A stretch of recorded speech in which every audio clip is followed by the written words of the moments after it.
Hey there, kids. It's time to sit because Battleground Casual is on. Here's Aaron or Matt. Thank God he's muted so I can move forward without him running that Give it stupid up, bit. Adele. Hello, everybody. What a My name is beautiful Aaron song. My name is Aaron Knoll. Welcome back to this week's episode of Battleground Casual. I am your host for the evening, Aaron Knoll, as always, joined by Mr. Matt Beer. Matt, how are you doing tonight? I'm doing good. Again, shout out to Adele for coming up with that song. Taylor Swift did some background vocals, but those didn't come in very clearly. But I'm doing good. Just eating some bacon and, well, you can't. There we go. Bacon. Just eating some bacon. You can't sit, and I'm joined by Bill Gates. Of course you are. All right, guys. We're going to go ahead and jump into this. People seem to enjoy the formatting that we kind of started last week. The views certainly enjoyed it. The views went up, which I do appreciate. So we're going to go ahead and keep it going, which means we're going to start this episode off with not as many this week, not as big a news week in general, but these are just a couple of what I call non-starters. These are news topics that people may think we would bring up, but I am not bringing them up for anyone to discuss because, well, I just don't think that there's a reason to or enough. So with that said, we'll get into it. The first non-starter to run down briefly is the next Deadpool movie. Rumor reporter Can We Get Toast has claimed that James Marsden, Famke Jensen, and Halle Berry are all set to return for Deadpool 3. This is a non-starter because I want to hear this from a more accurate source first. If we're all sourcing some blogger who won't reveal his name, who has a mediocre track record at best, because I did look into it, I want to hear a better source say it. The second non-starter is during an interview with the Discourse podcast this week, director Andy Muschietti claimed that in his eyes, Ezra Miller is the only actor to depict this version of the Flash, and that recasting them would be a mistake. This is a non-starter because that's a vague as shit answer to a question, and of course the director is going to defend his answer before the movie comes out. This is not DC saying that Ezra Miller is keeping the role before the internet goes and gets mad. And the third and final story is actor Armie Hammer was cleared of all allegations of rape this week. Following an investigation from the LAPD and the DA's office, it was deemed that there was insufficient evidence to charge the actor. Hammer was accused back in 2021 by Effie, which is a code name, of raping and abusing her during their 4-year relationship, with the rape specifically happening in the year 2017. The statement, which was released to Variety, claims that any proof of the relationship that the LAPD were allowed to investigate showed a complex and volatile relationship on both sides, and they could not prove that any actions that may have been committed were explicitly non-consensual, and thus you will not be charged. This is a non-starter simply because it's not fun to talk about. But since we've discussed the case previously on our past show After Dark, I thought I'd provide the update for anyone who cared.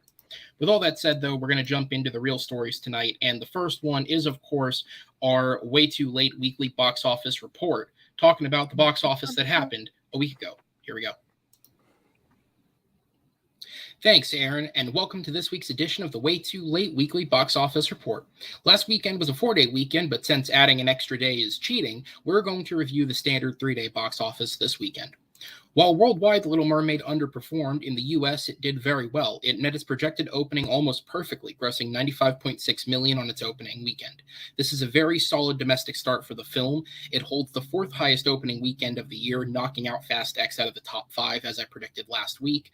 And when stacked against its fellow Disney live-action remakes, it comes in at the 5th highest all-time opening, with opening to $4 million more than 2019's Aladdin and $8 million less than 2016's Jungle Book. Fast X suffered a major 65.6% drop from week 1 to week 2, earning $23 million for second place. Guardians Volume 3 almost passed Fast X, settling for third with another 20.8 in its 4th weekend, and even outgrossing Fast X depending on the day of the 4-day weekend. The Super Mario Bros. Movie took in another $6.4 million on its 8th weekend at the box office, bringing its current domestic run after 8 weeks to just under $560 million. The next 4 slots went to a run of debuting films. The Machine was the king of the smaller debuts, taking 5th place to $5 million. About My Father opened in 6th place to $4.3. Kandahar took 7th place with $2.3 million. And the limited release And You Hurt My Feelings took 8th place with $1.4 million. Evil Dead Rise earned another $1.1 million for 9th place, continuing its run as Warner Brothers' highest-grossing film of the year, and Book Club: The Next Chapter eked out 10th place with $869,000. This week, there was a mass exodus of films dropping out of the top 10. John Wick Chapter 4 ends its run after a a 9-week run in the top 10. Dungeons and Dragons also drops after 8 weeks in the top 10. That unfortunately, due to the film's high budget, still won't see it turn much of a profit. Are You There, God? It's Me, Margaret, Hypnotic, and Love Again all also drop out after disappointing runs. Like last week, we had one extra release that opened outside of the top 10. The Wrath of Becky, the sequel to the 2020 thriller Becky, debuted in 14th place with 147,000. And unconnected to anything this weekend, Top Gun Maverick completed its 365th day in theaters worldwide last weekend, as it is still playing in some international markets. As per a Deadline report on this momentous day, the film became Tom Cruise's highest grossing film in Japan, overtaking the record that was last set in 2003 with The Last Samurai, earning $101.5 million. This record also makes Japan the film's third highest grossing market, behind the film's domestic run of $718.7 million and the UK's $103.5 million, which projections say it may well pass if it hangs around in theaters long. All right, so we'll go ahead and get into it. First off, there was a gaffe just in the way that I wrote the type up for this. The title of the Julia Louis-Dreyfus film is You Hurt My Feelings, but because it was the start of a sentence, I'd capitalized and then confused it for part of the title of the film while reading it. So that's what happens when you know English, kids. With that said, Matt, obviously we'll talk about The Little Mermaid's box office when we get into the film, as we did last week with Fast X, but with everything else, what was the one or two things that stood out most to you about the box office? I mean, it kind of was expected, to be honest. You know, Little Mermaid, Fast Furious, Guardians, that was going to be your three big movies, and then everything else would kind of follow behind it. What is it called? Love, whatever, the movie. Love Again, the Celine Dion film. Love Again. Yeah, really shocked that didn't land in the top 5 this week. I will say that. I thought everybody would love that movie. But no, what stands out is of course Fast and Furious having a pretty big drop. It's not surprising, but that definitely does stand out. And then Guardians is still holding strong. It's doing really well at the box office still. Like I expected, it's looking like it's going to have legs, and it's going to continue to, have like that 40% drop or less as. Yeah, I was gonna say, I don't believe off of memory, I think the biggest drop the film's had is about 34%. So week to week, it's dropping about a third of its box office every week. I think it had a 40-some% drop after its first week. I can check, but maybe I will say I thought it was going to finish second, but that sounds even still. Yeah, had a 47% week 2, but still, that's a really good number. Excellent. Yeah, no, Guardians 3, Mario, both continuing to hold really well.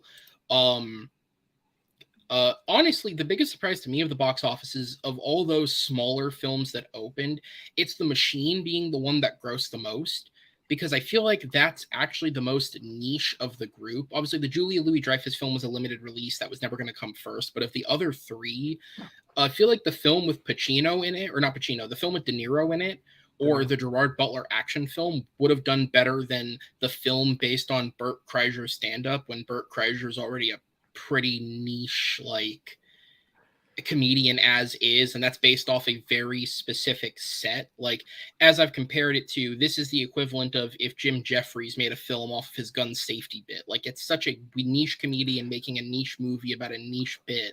And the fact that it outdid a film with De Niro in it is impressive. Although at the end of the day, both these movies are going to lose money, so who cares? Yeah, like I said last week, this is exactly how I expected it to go, because I think people are kind of tired of Robert De Niro in comedies. I think Robert De Niro in his last few comedies haven't been getting the best reception, like Dirty Grandpa, and he does movies that he thinks he'll have a good time in. He seems like he has a good time doing these movies, but a lot of them aren't that good, and I think people are kind of sick and tired of it.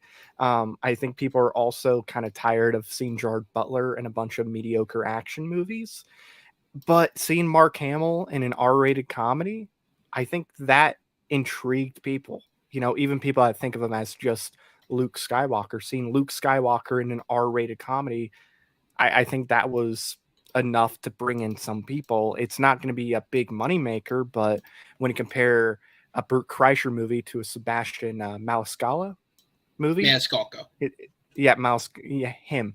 Bert Kreischer's going to win. I mean, he has his podcast, which is very well known too. So I wasn't surprised to see that finish ahead of these movies. And of course, you hurt my feelings. I think that was a Sundance movie. I didn't get to check that out, but I mean, that wasn't going to do that great. There we go. So that is the Way Too Late weekly box office report. Of course, we'll be back next week to talk about in Spider-Man Across the Spider-Verse's run, which is already mostly completed at this point, but that is the show that we do. With that said, though, we're going to go ahead and bring in our panel and get into the main topics. Coming in first, for reasons that I'm not going to assume were of the most positive, this was a man who excitedly texted me to get on the show this week. We have Mr. Austin Howell joining us tonight. Austin, welcome. Well, it's for a different reason. Hypnotic was a whole nother thing. that was, I was excited to talk about that movie and spread the good word of Hypnotic, seeing what did it end up with at the box office, like $3 million or something. That's generous, but yes. Yeah, on like a $60 million budget. Jesus Christ. But yeah, no, you know me, I only hit you up if I'm passionate about something, a movie. The next one I'll be on will be for The Flash eventually, because I physically can't watch Spider-Verse. But yeah, that's fine. So yeah, no, thanks for having me. I appreciate it. Absolutely. Another man who felt passion for this film and also, from what we've discussed, can't physically watch Spider-Verse, Alejandro Hernandez is here. Alejandro, welcome. Yo, what's going on? I did want to say about the Bert Kreischer thing, like stand-up comedy is like the purest form of entertainment, and it's been pumping out stars for years. Richard Pryor, George Carlin, Steve Martin, even recently, probably arguably the most popular, Kevin Hart. Like, people just love their stand-up comedy. I think Bert Kreischer's probably one of the biggest names in stand-up, and that's why that movie did well. I was really, really happy to see Evil Dead Rise doing well, because I do want those movies to succeed. I do want more of those films. So, and don't worry, Austin, I will absolutely bite the bullet and tell you if that movie's worth it. This movie... Evil Dead Rise outgrossed Shazam. Like, that's the headline. Evil Dead Rise outgrows Shazam. Yeah. That's the headline. I've heard great things about it. It's a better movie, so good for Evil Dead Rise. So, yeah. I wouldn't be shocked if it outgrossed Black Adam. I really wouldn't be shocked about that either. I heard terrible things. We have to counterbalance the opinions of the panel. He is also, if you watch movie Battleground, a very proud, renowned musical expert, as is Alejandro, for what it's worth. Both have a lot of experience in the theater. Chris Diaz is with us as well tonight. Welcome, sir. Happy to be here. Like, as always, this may be a fun panel. I can't wait to hear people's opinions about it. Me and Alejandro got into it a little bit yesterday. So. Sorry, I got opinions. Absolutely, guys. All right, so let's go ahead and get into the show. Now, of course, as with last week, we do have a couple of news topics to talk about before we go ahead and get to The Little Mermaid. So we're going to start with those, and I will stress to the people watching the show, either live or after the fact, that we are not going to be discussing Spider-Man Across the Spider-Verse with this. If you have not seen the film, do not worry. We will not be discussing it. However, there is something worth talking about connected to Spider-Man that came from that film's premiere. Let's talk about it. Ahead of the premiere of Spider-Man Across the Spider-Verse, franchise producer Amy Pascal did an interview with Variety where she spoke on the future of the Spider-Man franchise under Sony Pictures. While she didn't dive too deeply into the plans, she claimed that Sony was working on developing a project which would bring Miles Morales into the live-action realm, as well as reaffirming that a spin-off to the animated Into the Spider-Verse franchise was in the works, among other projects. If everything Pascal said was true, when combined with films we know are for sure happening and previous well-regarded reports, that brings the total number of projects at Sony to 12 for the Spider-Man franchise. Those 12 projects being the Miles Morales live-action film, the animated Spider-Verse spin-off, which is believed to be a female-focused spin-off with Gwen Stacy and Jessica Drew playing the leads, a Spider-Woman live-action film, which is believed to be being worked on by writing duo Olivia Wilde and Katie Silberman, Spider-Man Beyond the Spider-Verse itself, which is currently in post-production, Kraven the Hunter, which is also in post-production, and Madam Web, which is still in post-production, the Sony film El Muerto, which recently added Jonas Cuarón as its director, Venom 3, which is currently in pre-production, Hypno Hustler, which Donald Glover is attached to, though we've heard nothing more than that, Silk, Spider Society, a series being developed by Angela Kang, a Walking Dead writer since season 2 and showrunner since season 9, and Lord and Miller. Spider-Man Noir, a second series being developed by Lord and Miller alongside writer Oren Uziel, best known for his work on the Mortal Kombat script. And of course, Tom Holland's Spider-Man 4, which will be, of course, in the MCU and is apparently set to begin writing once the writer's strike has ended. All right, so there's a lot there to dive into. I did misspeak ever so slightly. It's 12 projects, not 12 films. There are 10 films and 2 series that are in development in the Spider-Man universe. Obviously, not all of these are connected. The Spider-Verse films are their own entity from Sony's Spider-Man universe, which I still affectionately refer to as Spunk, because that's just a funnier name that they should have kept because it sounds more unique. But with that said, there are 12 different projects. I'll run back through them again before we go around here. So there's the Miles Morales live action film, the Spider-Verse spinoff with Gwen Stacy and Jessica Drew, played by Haley Steinfeld and Issa Rae as the leads, a Spider-Woman live action film, which Olivia Wilde and her writing partner Katie Silverman are supposedly working on, Spider-Man Beyond the Spider-Verse, Kraven the Hunter, Madam Web, all of which are completed production there in post, El Muerto, which did bring on Jonas Cuarón, Alfonso Cuarón's son, to direct, Venom 3, Hypno Hustler, both of which are in pre-production, and Tom Holland's Spider-Man 4 in pre-production. And then you have the 2 series, Silk, Spider Society, which is being developed by Angela Kang of The Walking Dead, and Spider-Man Noir, which is being developed by Oren Uziel of Mortal Kombat. And yes, it was recently announced that Lord and Miller, in addition to their Spider-Verse work, are actively working on both of these shows. Obviously, Spider-Man Noir was already in a Spider-Verse movie, and Silk is purportedly also set to be involved in some way in that spin-off. It's not known if these shows are live action or animated. It's just that Lord and Miller is helping develop the characters. So there's a lot there, and we could sit here and try and break down all 12 of these, but I don't think anybody wants to fucking do that. So we're going to do it this way instead. Matt, I'm going to go to you first. Briefly, what are your thoughts on Sony developing this many projects? And then of the projects listed, what are the 1 or 2 that stand out as the most potential? Well, it definitely worries me, because I feel like Sony likes to get ahead of themselves when it comes to Spider-Man and likes to, say, hey, we're going to develop all these movies, and then it never happens, or a good chunk of those movies don't end up being good. And I'm always confused with Sony, because sometimes they make really good movies, like with Spider-Man 2, the Spider-Verse movies, No Way Home, yada, yada, yada. They made some really good movies, but they also made Morbius. They also made The Amazing Spider-Man 2. I don't know what to expect. Like El Muerto, okay. He's in what, like just like a line in the comics, just like one line of El Muerto, and that's it. Like I don't know much about him, so I don't know. Maybe that one could actually be really good, but Bad Bunny makes me go, probably not going to be great. Kraven the Hunter, I'm a little worried about. I'm worried about a bunch of these movies, but I will say I am looking forward to the Miles Morales movie, and of course Spider-Man 4. I want to see what direction they go with Tom Holland's. Will they kind of go the same direction that they hinted at with the end of that No Way Home, or will they just be like, hey, time's passed, MJ, she's back into the picture, and MJ is now going to be the love interest yet again? I don't know. I'm very curious to see what they do, but those are definitely the 2. All right. We will go over to you, Austin. Yeah, I mean, I'll just say this to start off with. Wasn't there an Aunt May movie in the works at some point? So there was. Yeah, all these movies. That would have been the Amazing Spider-Man 2's Aunt May. Right. Yes. I just mean, like, how many movies have been in the works and go nowhere? So I don't buy into any of these movies being real. Do you want that list? Unless they're actively. I'm just saying, it's like the same thing with all these supposedly MCU shows that are probably never going to go anywhere because of lack of interest or the writer's strike or whatever. Like I'll put stock into something once it's actually filming. So half of that list is like, whatever, I'll believe it when I see it. As far as the ones, I'm pretty sure they'll go forward on a Miles Morales thing, obviously because of the, again, we're not getting into Spider-Verse, but all the early thing on the box office is that it's going to fucking kill this weekend.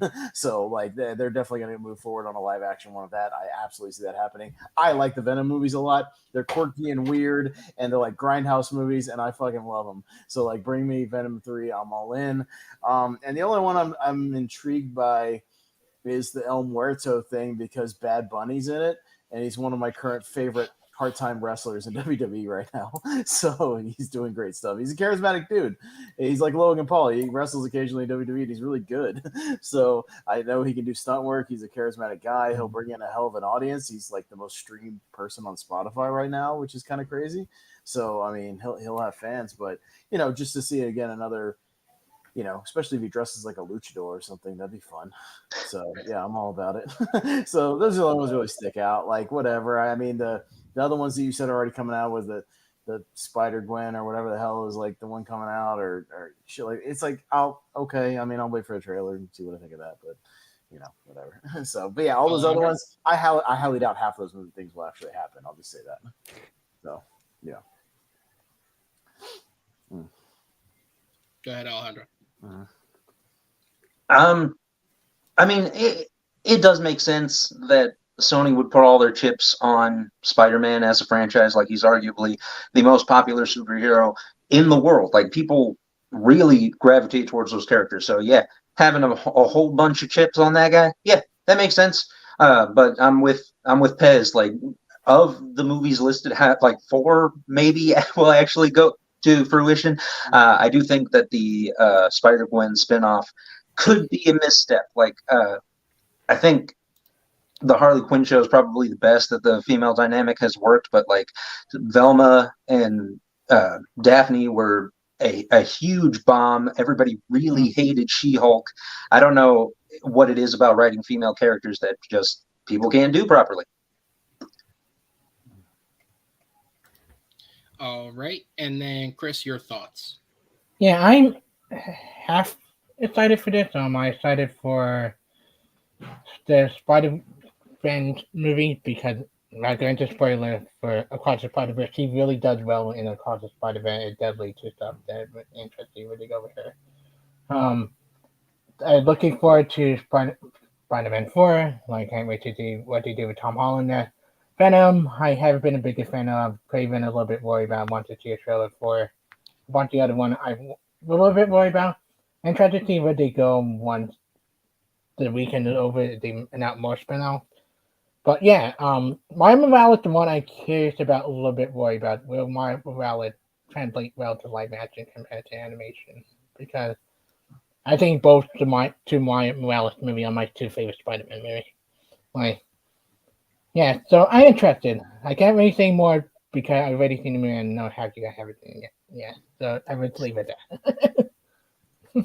Okay. I do want to throw in, I don't know how long Tom Holland can keep doing the character. We've seen him in like 6 movies, something like that, 6 or 7. That's way too many films for that guy. I think they're gonna start beating the dead horse with this next one. Well, the thing is, in terms of where they can go with the character or where they can go in how long he wants to do it is fair. In terms of the actuality of it, Tom Holland only just turned 27 this week, which means he is as old now as Tobey Maguire was when he got cast, and he's still younger than Andrew Garfield when he got cast. So in terms of the logistics, longevity of it, he could still easily go for another few years. Right. Does he want to? Can the studio make it work? That's a totally different question. Mm-hmm. I think it's a simple case of just getting the right directors and writers in place. I think they could, because by the nature of Sony's own not being able to get in their own way, we've never seen a long-term Spider-Man. Every couple of films, it does get rebooted. So maybe there is something in keeping going with him. In terms of most of these projects, I think you guys have various comments. You guys hit the nail on the head. Sony gets ahead of themselves. They put the cart before the horse all the fucking time. I mean, Drew Goddard was announced as directing Sinister Six 3 different fucking times, depending on when you ask them. This is what they do. So of course there's 12 different films in development because Morbius failed, but Spider-Man made a billy and Venom's making money and this movie's gonna probably make money. So more Spider-Man, but it's this will only go so far. All these live action films, Craven, Madam Web, El Muerto, Hypno Hustler. I mean, you want to talk about diving deep? That is a fucking incredible it's thing. Hypnotic. That's a sequel to Hypnotic. Is Ben Affleck going to make an appearance? Directed by Robert Rodriguez. I don't trust any of those fucking films, and that's only because the fucking whichever Arad still produces these movies is involved, and I don't trust that guy as a producer at all. The Venom films I can get having fun with, however, I don't like them personally. I don't like any of them. I think those films specifically are wasted potential. Like I've made the argument before that when you look at the cast of the Venom films, it's like you have Tom Hardy, you have Michelle Williams. In the first one, you had Oscar nominee Riz Ahmed. In the second, you have Woody Harrelson, Oscar, I believe, winner Naomi Harris playing these characters. Yes. It's like if you just took this an ounce more seriously, you could have a brilliant film here. And instead, we're making fucking Blade Part 4 here, or well, that maybe that's not the best comparison. We're making like an X-Men film or an early Spider-Man movie with these, and it's just like this is wasting every like Tom Hardy is a legitimately great dramatic actor, and we got him playing Laurel and fucking Hardy over here as Venom, and it's like I'm done with those movies. I don't care. I don't trust any of these other spin-offs, no matter how much talent they bring in. You know, J.C. Shandor doing Kraven is a good director. S.J. Clarkson doing Madam Web was supposed to direct a Star Trek film at one point. Like, these are good talents they're bringing in. You know, Jonas Cuarón has made a couple of good short films from what I've heard, and his debut came out earlier this year and was decent, and his father's a great director. I don't care, because it's fucking Sony making these movies, and they haven't proven that they're able to do it. The reason why I have a little bit worried about translating Mario Varela into live action, like, depending on the cat. I think if it's an MCU film and they let Disney's creatives handle that, I think it'll turn out better. I would prefer it way more if they kept him as a cartoon. Like bring him into the universe, but keep him the same. Yeah, that's fine. Honestly, the two things that interest me most out of this are the shows, if only because this is the one thing that they've never attempted, is trying to do a Spider-Man show. And the fact that they've brought in Lord and Miller to work on it, their two guys as producers, I think, have their track record of good is far greater than their track record of bad. So I hope to God those turn out a bit better. Right. I hope Nicolas Cage. None of this excites me because it's Sony. So like, who cares? I should say, because my issue with like Morbius and like the Venom movies, even though Venom you can have some fun with that movie, is they don't really get great writers to work on those movies.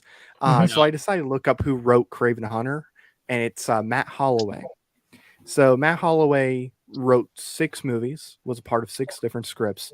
He did Shadow of Fear, Iron Man, then Punisher Warzone. Right? Like I like Punisher Warzone. It's a fun little movie. It's not great, but you go into it not expecting a great movie, you're gonna have a good time, I think. But his next movies is Transformers: The Last Knight, Men in Black International, and Uncharted. So, not a great writer. But if you can, Uncharted wasn't bad per se. What I'll say is, because I agree with you. The Transformers thing's not a great look, but here's the thing: I don't blame Transformers on the writers, because that's Michael Bay. Like a Transformers: The Last Knight, because I know it's offhand. Transformers: The Last Knight also had Ken Nolan co-write that script, and he wrote Black Hawk Down. Like, if you're going to turn to me and say in 15 years, the guy who wrote Black Hawk Down turning into a Transformers type writer, I don't believe you. Like, I think that's just Bay not knowing what to do. And if anything, the 5th film sucks, but it's probably got the most ingenuity of any of them, like in terms of the creative aspect behind it. It's got the most attempt to make something out of this with bringing in the Arthurian times and Merlin and that aspect. Like, it's the most creative. Making I think part of it is also just the story. It's better than ball sacks. Like, yeah, it's true. But I mean, Men in Black International is pretty bad too. Better than John Malkovich. I was going to say that one. I also don't think you can blame on the writers. I won't go into all of it, but if you research the behind the scenes on that film, there's like 4 different sets of writers who were all working on it at the same time. So it's hard to tell who actually did what and why those 2 wound up getting the credit. I mean, and it's strange because sometimes it works well for different writers writing a script. I was texting my friend the other day when I saw Across the Spider-Verse. Across the Spider-Verse has 4 writers, and it worked really well for a movie. Yeah. It all just depends on the pairings and the situation and how much a studio's getting involved. I mean, like, and Men in Black International is also the film where Chris Hemsworth had to physically stop F. Gary Gray from walking off the set because he just got so sick of Sony's interference that he literally tried to walk off the set physically, and Hemsworth had to basically talk him off a ledge and say, "Don't do it, dude. Don't do it. It's career suicide. Don't do it." And I do think part of it is how popular the character is, specifically Venom, because like even the third Spider-Man movie from Raimi's trilogy isn't a good movie. Like they're banking on the fact that you know this. They don't take the time to develop the story and tell it. I think that's ultimately what's wrong with the Venom movies. They're banking that you know him already. They don't feel they have to actually build him up as a three-dimensional character. But I'm with you guys. I think it's a fun movie. Honestly, the most excited for is Spider-Man 4 and Beyond the Spider-Verse. Everything else, kind of here. All right, so we'll go ahead and jump into the next topic. We're going to move over from one franchise with far too many fucking entries to another one with far too many fucking entries. Let's talk about Fast and Furious, because my God, can this family not get along for more than 5 minutes? The Fast franchise has been nothing short of a dramatic exercise in Hollywood's history, be it the films themselves or the behind-the-scenes drama that the films have brought on. And now we have more. Per a credible report from Radar Online, Vin Diesel is reportedly upset at his Fast X co-star Jason Momoa over his performance in the film. Diesel wasn't a fan of Momoa's flamboyant approach to the character, something that director Louis Leterrier encouraged from the actor. On set, Vin described it to those who he spoke to as overacting and believed that Momoa was trying to steal the spotlight from the other actors, and the review consensus has backed him up. Critics were lukewarm on the film overall, with it achieving a 54% approval rating on Rotten Tomatoes, but with Momoa being universally loved. Where it gets worse is that Vin apparently hasn't mastered the art of subtlety, as Momoa, while shooting, was aware of Vin's thoughts on him. He believes that Vin's multiple comments to the public about this not being the end of the franchise, despite the film being marketed as the end of the series and Dante being more than likely the ultimate villain of the franchise, are attempts to undermine his contributions to the public.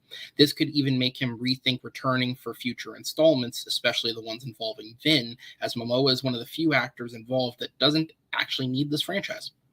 This wouldn't be the first time that Diesel has argued with those involved in the franchise. Vin's first beef was with the writers of Too Fast, Too Furious, as he believed they wrote a generic action film instead of something worthy of being a sequel to the first film, whatever that means. This led to the supporting role in the movie that he had being written out of the script, and the $25 million franchise deal they had offered him at the time being dropped. He would later sign a different deal for Fast and Furious. Diesel has also publicly beefed with actors Dwayne Johnson and Tyrese Gibson, as well as reportedly having had arguments behind the scenes with actress Michelle Rodriguez. He is also believed to be the reason why Justin Lin very publicly quit Fast X weeks into filming. Speaking of Fast and Furious and Dwayne Johnson, following his return cameo in Fast X, The Wrap has reported that the next Fast and Furious film will be a Luke Hobbs film. Franchise stalwart Chris Morgan returns to write the film, which will be set following Fast X, and focuses potentially on the showdown between Hobbs and Momoa's Dante Reyes. Following Black Adam's failure to launch, industry insiders are reporting that studios don't want to work with Johnson, with the likes of Netflix, Warner Brothers, and Amazon all rejecting working on projects with him again, which is what sent him back to the family. It is believed that Diesel and The Rock have found peace and come back together to strengthen the franchise, whatever that means. The report also alleges that this concluding trilogy may use this film as its second entry, with Fast 11, still being the conclusion of the main franchise, as was once said. The film, however, will not be a continuation of the events of Hobbs and Shaw, with Jason Statham reportedly not involved. Okay, yeah, so there's both nothing here, but there's also a lot. Whoa. Really. Sorry. We'll start with the least interesting part of this, which is the supposed argument between Momoa and Diesel, which basically boils down to Vin Diesel thinks that Momoa portrayed the character in such a way that it was stealing the spotlight from everyone else. This proved to be true, and if the reports are true, Momoa's stance towards it is, right, if you don't like me, I don't have to hang around. Which is true, because he is one of the few people that genuinely does not need these films. Most of the actors that are still here, this is their bread and butter. This is where they're making their money. Ludacris had a very funny comment in an interview over the week when asked why they're still making Fast and Furious films. His response was, because we walk away with a fucking million plus every time we make these movies. Why the fuck wouldn't we? And so he's not wrong. Like, that's the most honest answer I've heard, is that they make great money doing this. Why wouldn't they? So I'll start with Austin on this. Or is there anyone here who didn't see Fast X, just out of sheer curiosity, so that I know? I didn't, but I also don't care. That's fair. So I'll sit you out of the first part of this. Austin, I'll go to you because you've seen the film. What are your thoughts on Diesel's thoughts on Momoa's performance and the supposed fallout that could be happening? Yeah. How dare a guy try to make an interesting villain that's charismatic? How dare you try to do something and make this movie stand out and not be a villain like John Cena was in F9, where he's just standing there brooding like Vin Diesel. Like, it's like Diesel's mad because why? Because what? His shtick isn't working anymore, and this movie needs people like Jason Momoa to come in and inject some life into it. Yeah, how dare he try to make something interesting that people like? I have my issues with the character as far as I just don't know what the Momoa character is, because he's like 10 different things in that movie, so I don't know which one. He needs to like settle on one, because I just never got a beat on what his character is supposed to be, because like he's being Joker in one scene, he's like painting nails of dead bodies in another scene, then he's being jokey, corny in another scene, then he's being like badass in another scene, then he's being computer hacker in another scene. I don't know what he's supposed to be. So like but I mean, it's fun to watch for what it is. At least he's doing something. But yeah, it's like Diesel's got that same ego as The Rock, where it's like, don't you dare try to be the star that everybody talks about in this movie. But like, there's nothing to talk about Diesel. He's done the same performance in 10 movies. So like, or 9 movies, whatever, because he went barely in Tokyo Drift, whatever.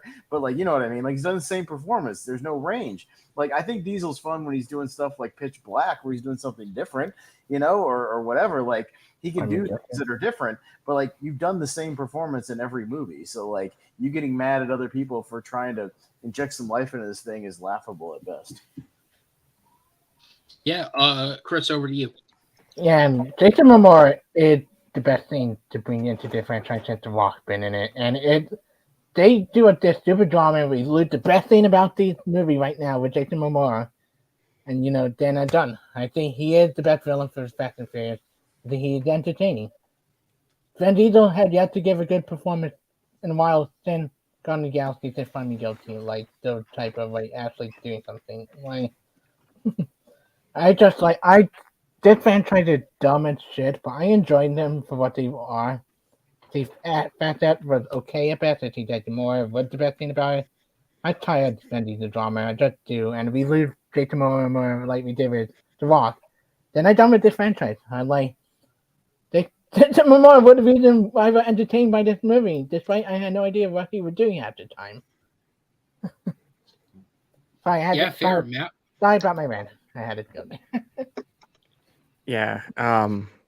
Like Austin said, it's so awful to have a entertaining villain in these movies, man.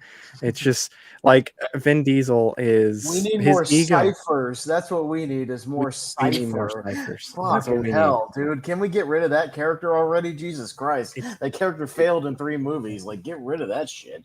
Not that she's at the barbecue. Yeah, her and her stupid bowling ball haircut. Like, get the fuck out of here. Like, go away. I'm just done with that. It's like, but Vin Diesel's ego is so high. I don't like Vin Diesel at all. I don't think he's a bad person, but his ego is just so high that if somebody is considered the only good thing in a movie he's in, he gets so butthurt. He thought people didn't like this Fast and Furious movie because of Jason Momoa. No, people like Jason Momoa in this movie. Even the ones I thought this was the worst Fast and Furious movie, people didn't like this movie because it is dog shit. It is written really, really bad. It makes no sense whatsoever. The logic, what is that? It's too dumb at this point. Like, I love dumb, fun movies. Like, I really do. But these are too dumb. Like, these are stupid. This is like Vin Diesel said his 4-year-old kid helped write part of this movie. And, like, look, Tyrese Gibson, this is all he has. What's Tyrese Gibson going to do? Is he going to try to film another audition for Django Unchained where he just screams, no, out loud? Is he going to do that? Like, he literally thinks that he is the crossover of Will Smith and Denzel Washington. He said this. He actually said this. Here it is. I hope you guys can hear it. Become the combination between Denzel and Will Smith. And some way, somehow, I was able to accomplish that. That's what he thinks. No, he's not. He's not. No, like he's that dude's high as actor. shit. Wow. And every time they bring in something that could save a franchise, like I did like John Cena in 9, but I thought him and Jason Momoa were the two entertaining things about 10, and John Cena dead at the end of it. Right. Okay. Look, I'm glad that The Rock and Vin Diesel have squashed whatever beef they had, which I'll be honest, I don't think there's any beef whatsoever. If Black Adam was a big hit, he's not in this movie. If any of his movies were considered good, he would not be in this movie. If his movies were making 700, 800, 900, $1 billion, and, as long as they're not named Jumanji, he would not be in this movie. This If upcoming, James Gunn did it take over DC, he would not be in this movie. like, it's like every Dwayne Johnson, like it was good for a little bit, but I think people are starting to get tired of The Rock being the same person in everything. He wears the same clothes in every movie. So like And I'm the problem glad they is squashed he ain't the best wrestler turned actor anymore. Dave Bautista took over that spot, so he's panicking now. Dave Bautista's got better range, and he's got John Cena better actor than I think John Cena, John Cena I think is a better actor too. And he's like Peacemaker's better than any performance. Well, that's why he's playing Peacemaker in this movie. That's why they switched. But it's like people are gonna go see the Rock spinoff movie. Like Hobbs and Shaw was like the only Fast and Furious movie since like Fast 6 that I actually somewhat liked. The rest were either okay or just complete and utter dog shit. So it's like I don't know. I don't care. Like Fast and Furious should have ended like a long time ago. If you want to do Hobbs and Shaw, do that. But like, why did we continue after 7? Like, there's no like why these movies aren't working. They're too dumb. They're too stupid. Like, they don't make sense. You went to space, and now that's too much for you. Like, what was the thing you could top? Like running down the Hoover Dam. Whoa, I'm telling you, man, the only place to go is time travel now. That's all I can do. Oh my god! That's the only thing they can do. If you go to space, what's the only other convention you can do to switch things up? Fucking time travel. That's it. Time travel. Hell, you know what? I don't know. Make some device. Have like one of Jason Momoa's like friends that somehow appears in this movie. Make a device where they can travel to different Universal movies and have them pop up in different Universal properties. At this point, have them pop up in Halloween. Okay, let them pop up in Halloween. Let them pop up in Jurassic Park. Let them pop up in all these different Universal movies. Look, it would be bad, but I think it'd be kind of funny to see Vin Diesel punch a dinosaur in the face. It'd be kind of cool. I mean, look, if Jason Statham can kick the Megalodon in the nose to stop it, I think, having Vin Diesel punch a dinosaur is okay. The Rock already punched a dinosaur in that Journey to the Center of the Earth movie. He already punched a dinosaur. Everybody remember that? From that, I mean, he stopped the submarine or whatever. Like, didn't he like grab a missile or whatever to stop it? And like 8, like yes, he did. Like, why are we? Look, I get it. They're making money, but I mean, they're gonna eventually. People are just gonna stop caring. We're gonna get probably 5 more of these movies. Oh my god.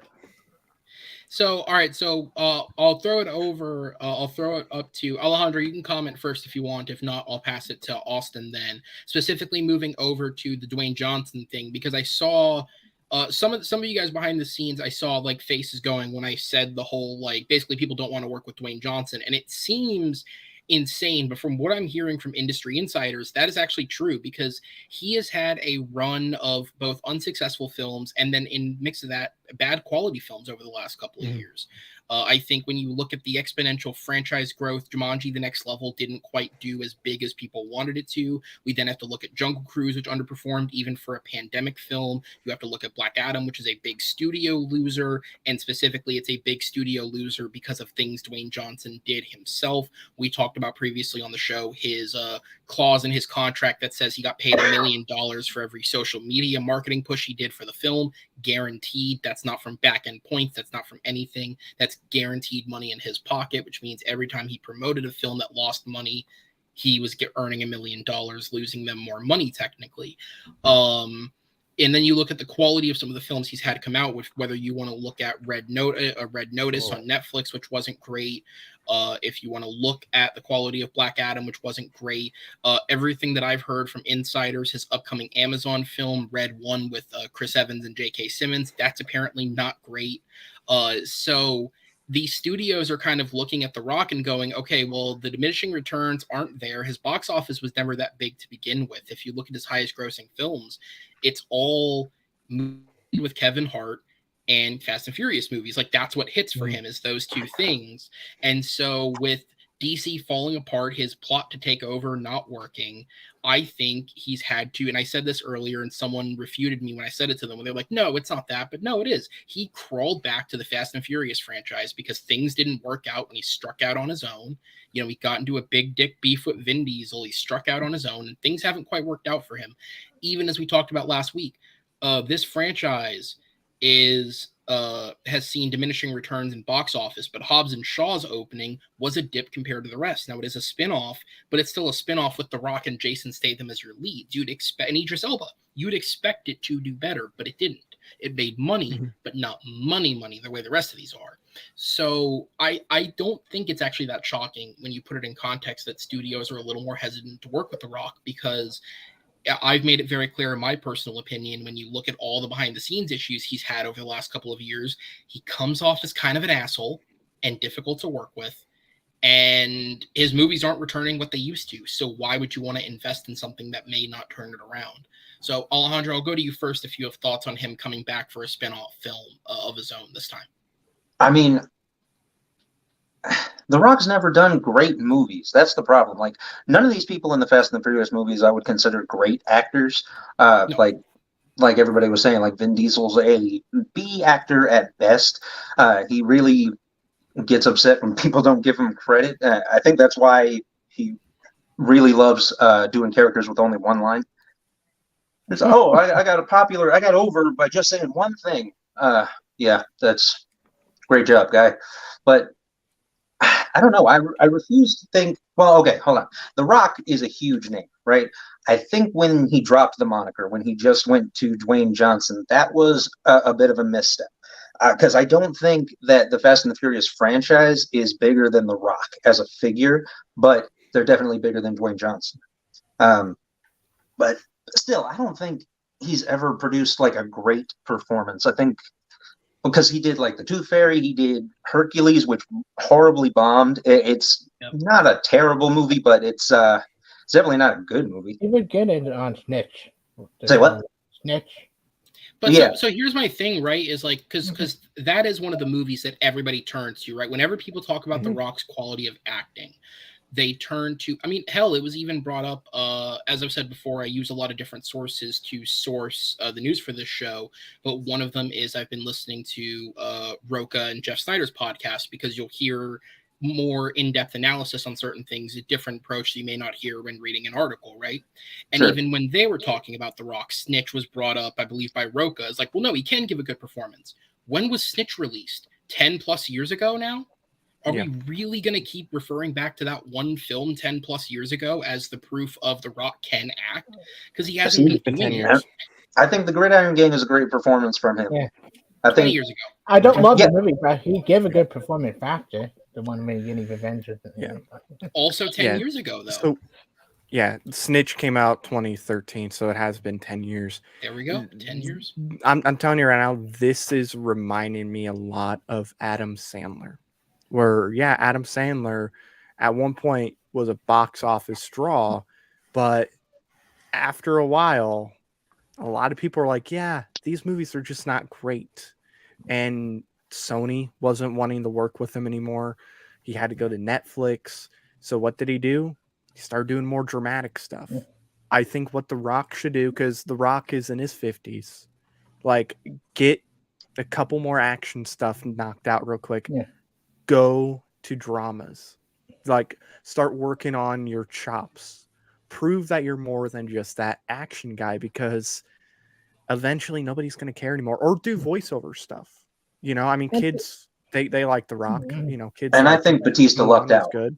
with Drax. Like, that comedy, but still having to be vacant. That's exactly the kind of stuff that a professional wrestler could get away with doing. Yeah. Also, I apologize. I only have natural lighting in this room, so if I only become a voice at some point, sorry. No, you're good. But yeah, he needs to do an action movie once in a while. That seems to be what he enjoys to do. But like, if he wants to be in this industry for more than 10 years, like if he wants to be in this industry in 2033, start working on your craft, start doing some more dramatic stuff, show what you can do as an actor. Like, I don't think he's a terrible actor. I just think the movies that he does right now, it's almost, besides like Fast and Furious and Moana, it's almost the same thing. He's the same character in all these movies. Like Jumanji, he wears the same clothes in Jumanji that he wears in like 50 other action movies that he does, like Rampage and San Andreas. It's like, I want to see him do some more stuff. And I think if he kind of goes the Adam Sandler route where, yeah, he'll do a comedy. Sure, he'll do some comedies, but he also does dramatic stuff. I think people will look at him different in the long run and will respect him more as an actor and be like, oh yeah, this guy is more than just the meathead. He can give a really good performance. I mean, sorry. No, go ahead. I think the last time I enjoyed a performance from him, the movie where he just playing himself, was Fighting With My Family. I mean, the last one I can think of is probably the first Jumanji. Like, I enjoyed him in the first Jumanji, and then there's a couple comedy. Heck, do more comedies. Exactly what I was going to say. Comedies. That's why Batista lucked out with Drax, because he did have a comedic character, but not one that required a whole lot of talent. Like, he could be vacant and oblivious and still sell the character.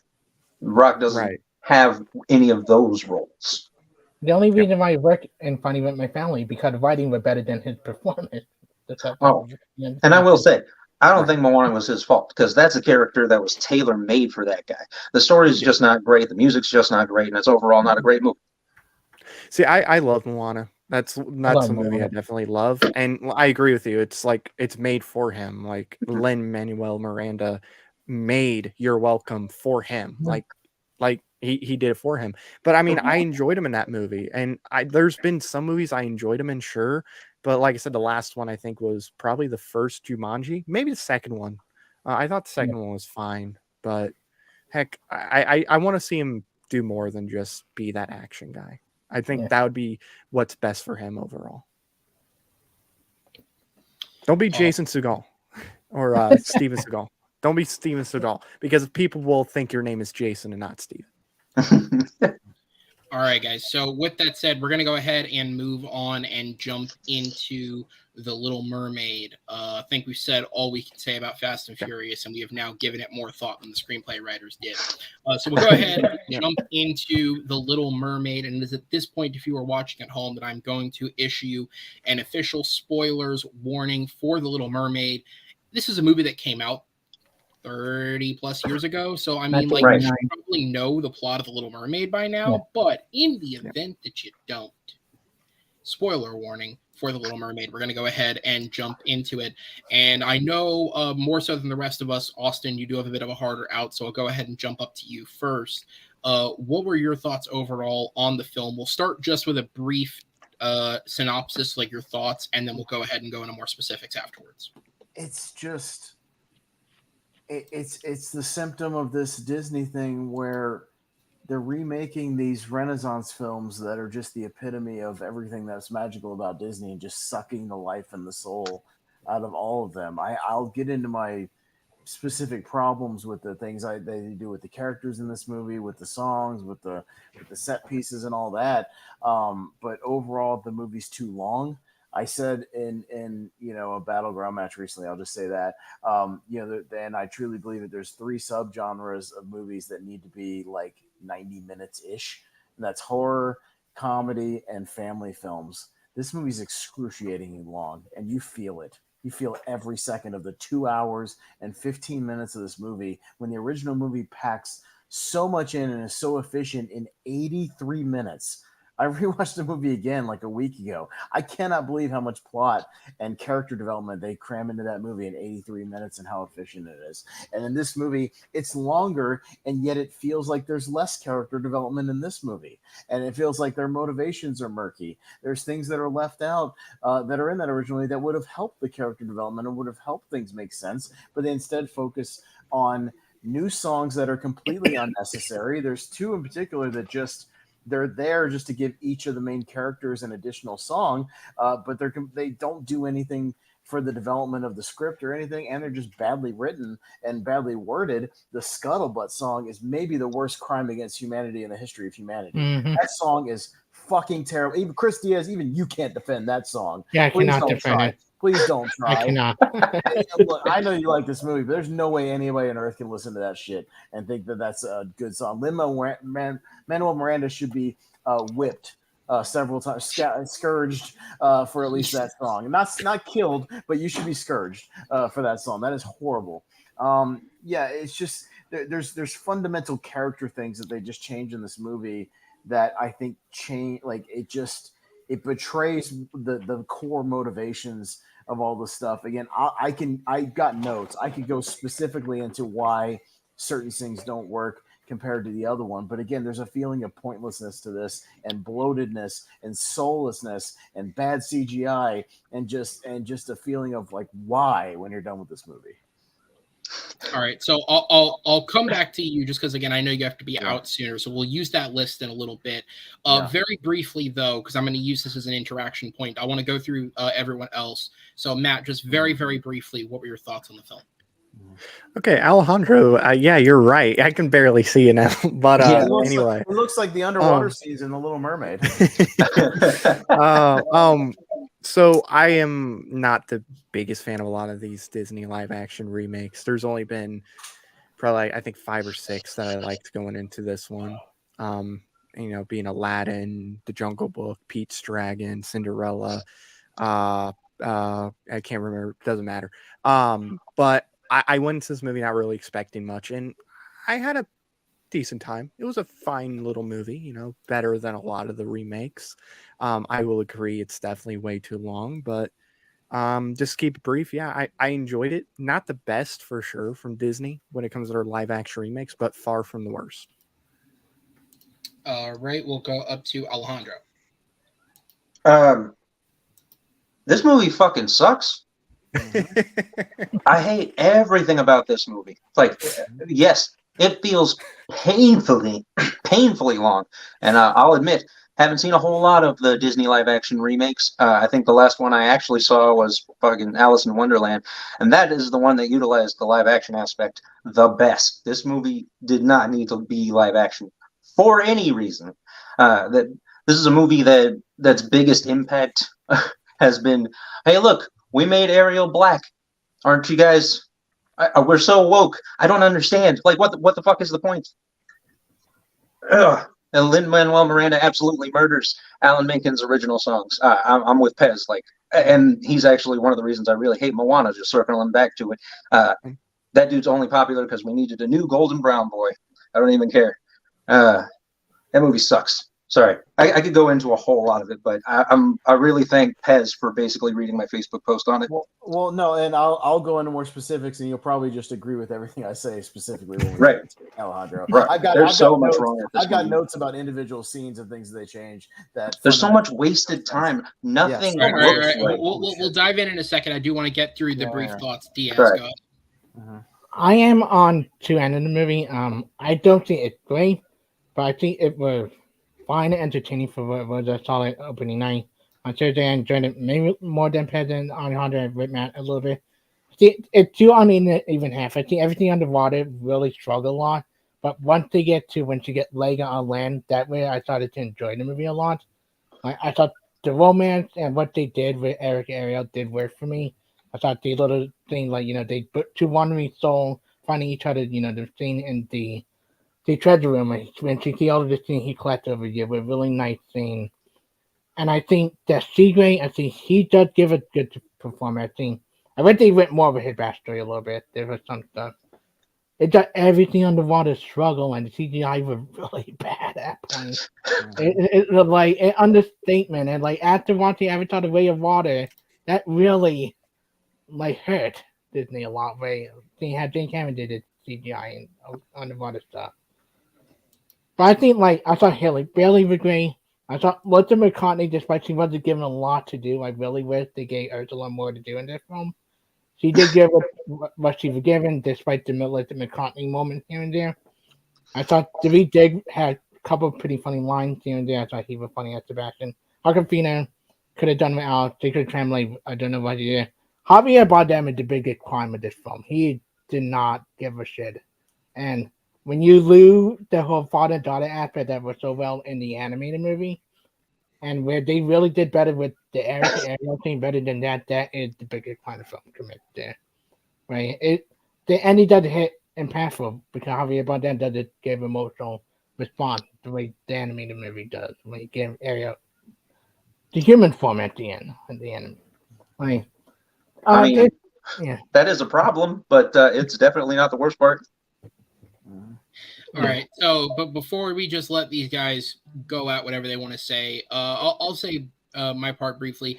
Part of my like reaction to these films, and I'm not saying that's necessarily where you guys are coming from, is most of the films they're remaking are musicals. So one way or the other, they're making changes to it.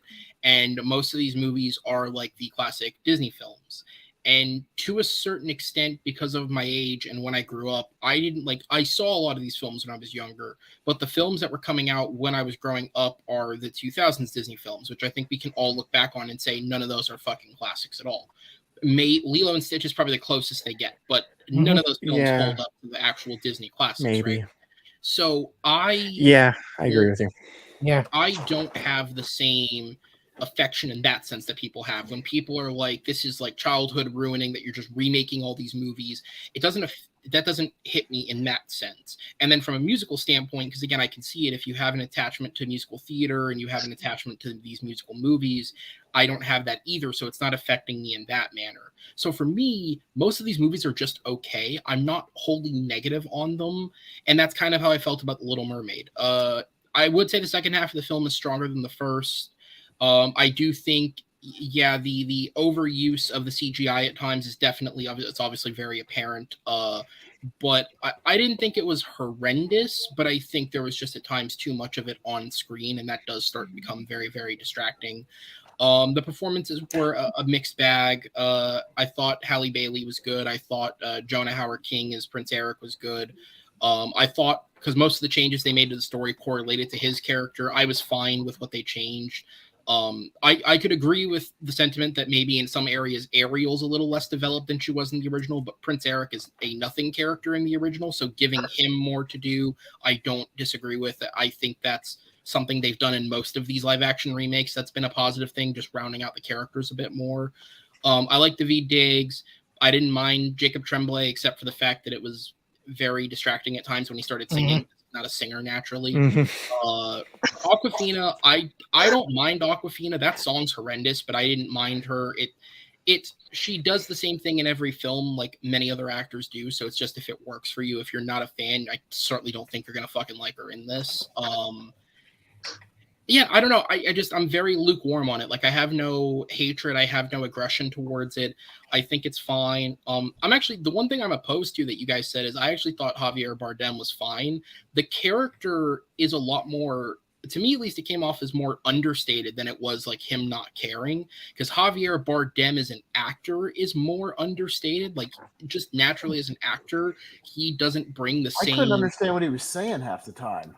I have no problem with that, but as an actor, he doesn't bring the same type of energy that the original character had, and so for me, that was just an adjustment to the actor they brought in. And I think you could argue that Halle Bailey's performance is not as energetic in that sense as the way the original Ariel's was. So I think that was just an adjustment in tone in general they took. So I thought he was fine. I agree with you. The way they gave her wish was done really, really weird. Like, there was no real impact in that moment at all. But I blame the script more than I would his performance. But that said, though, that's really the most of what I have to say on this film. So outside of directing the conversation, I will just allow you guys to go at it. Austin, because I know you do have to check out earlier, I'll start with your list. So if you just want to run down some of the biggest things that stuck out to you. And I won't drag it out. I'll go pretty quickly, point by point. But I mean, you can literally start with the opening of the movie, because both movies start with the sailors or whatever singing their thing. That's fine. But then in the animated movie, this live action movie doesn't even set up the world of these mermaids at all. We only go to her and her dad and her sisters. Mm-hmm. The original movie has that opening with the sisters song and it at the little castle place, which this movie doesn't even have. So you are baffled by even the world building. It's 2 hours, 15 minutes. They don't even have that. So the animated movie does it perfectly, because you see the different mermaids swimming to the castle. You establish that there is a civilization down here, that there is a royalty, or whatever you want to call it, kings and and daughters and things like that. And also there's a key thing that the animated movie does that the live action one doesn't, involving Sebastian. Sebastian is a conductor. And that is a key thing when it comes to a later scene that they don't establish in the live action film. He's conducting that orchestra, doing the thing, which comes into play later in the Kiss the Girl scene, because he's conducting the animals around him and the noises, and he knows how to bring how to bring the noises around him and orchestrate things. He's an orchestra conductor, and they don't establish that in this new one at all. So it's like, that doesn't make any sense. Why would he be conducting things when he's not a conductor in this new one? They don't establish that, period. The mermaids, when they come up to the surface at the end of this new movie, it comes out of nowhere. We've seen none of those mermaids throughout any of this movie, as opposed to the animated one. We've seen that throughout the film, and we know that they're out there. We just get dialogue about there's a 7 seas kingdom out there somewhere with these sisters that they run it, but it's 2 lines of dialogue, and we're like, wait, what? But we don't see any of that, so it's just not established. But anyways, there's stuff that the under the sea sequence. Let's talk about the under the sea sequence and why even just the little thing of having Ariel sing with Sebastian is a mistake, because the point of that sequence is that, in the new one, she starts singing under the sea, with him. The original point of the scene was that Sebastian is trying to resell her on the sea, on this life that she doesn't want anymore, and she's completely ignoring it in the animated movie and not paying attention, and she even leaves before the song's even over in the animated movie, and in this one, she's still there. That fundamentally changes the character. She should not be paying any attention to this, because she's completely done with that in the original film. So that is a fundamental character change.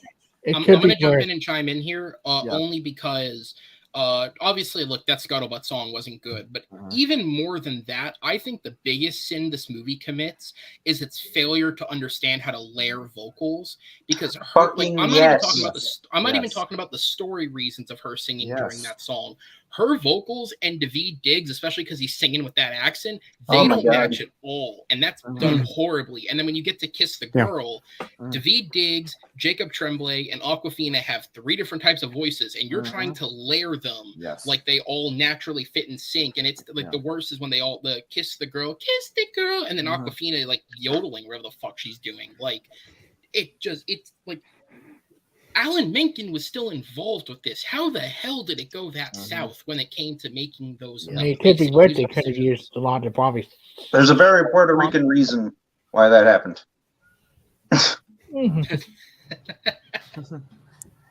Did he hurt you personally one time? What happened? Fucking Hamilton happened. Anyway.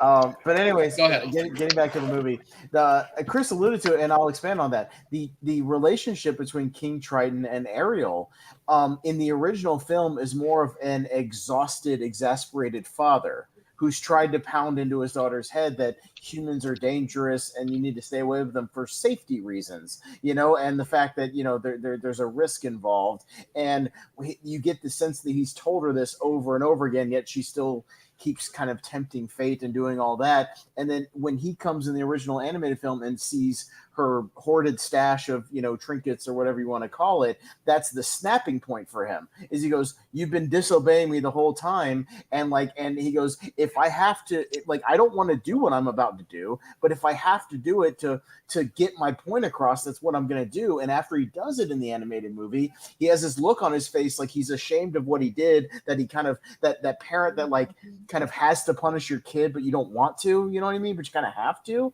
He has that look. So there's a sympathetic part there that Javier Bardem does not convey in that scene. It's just all rage, and he just leaves.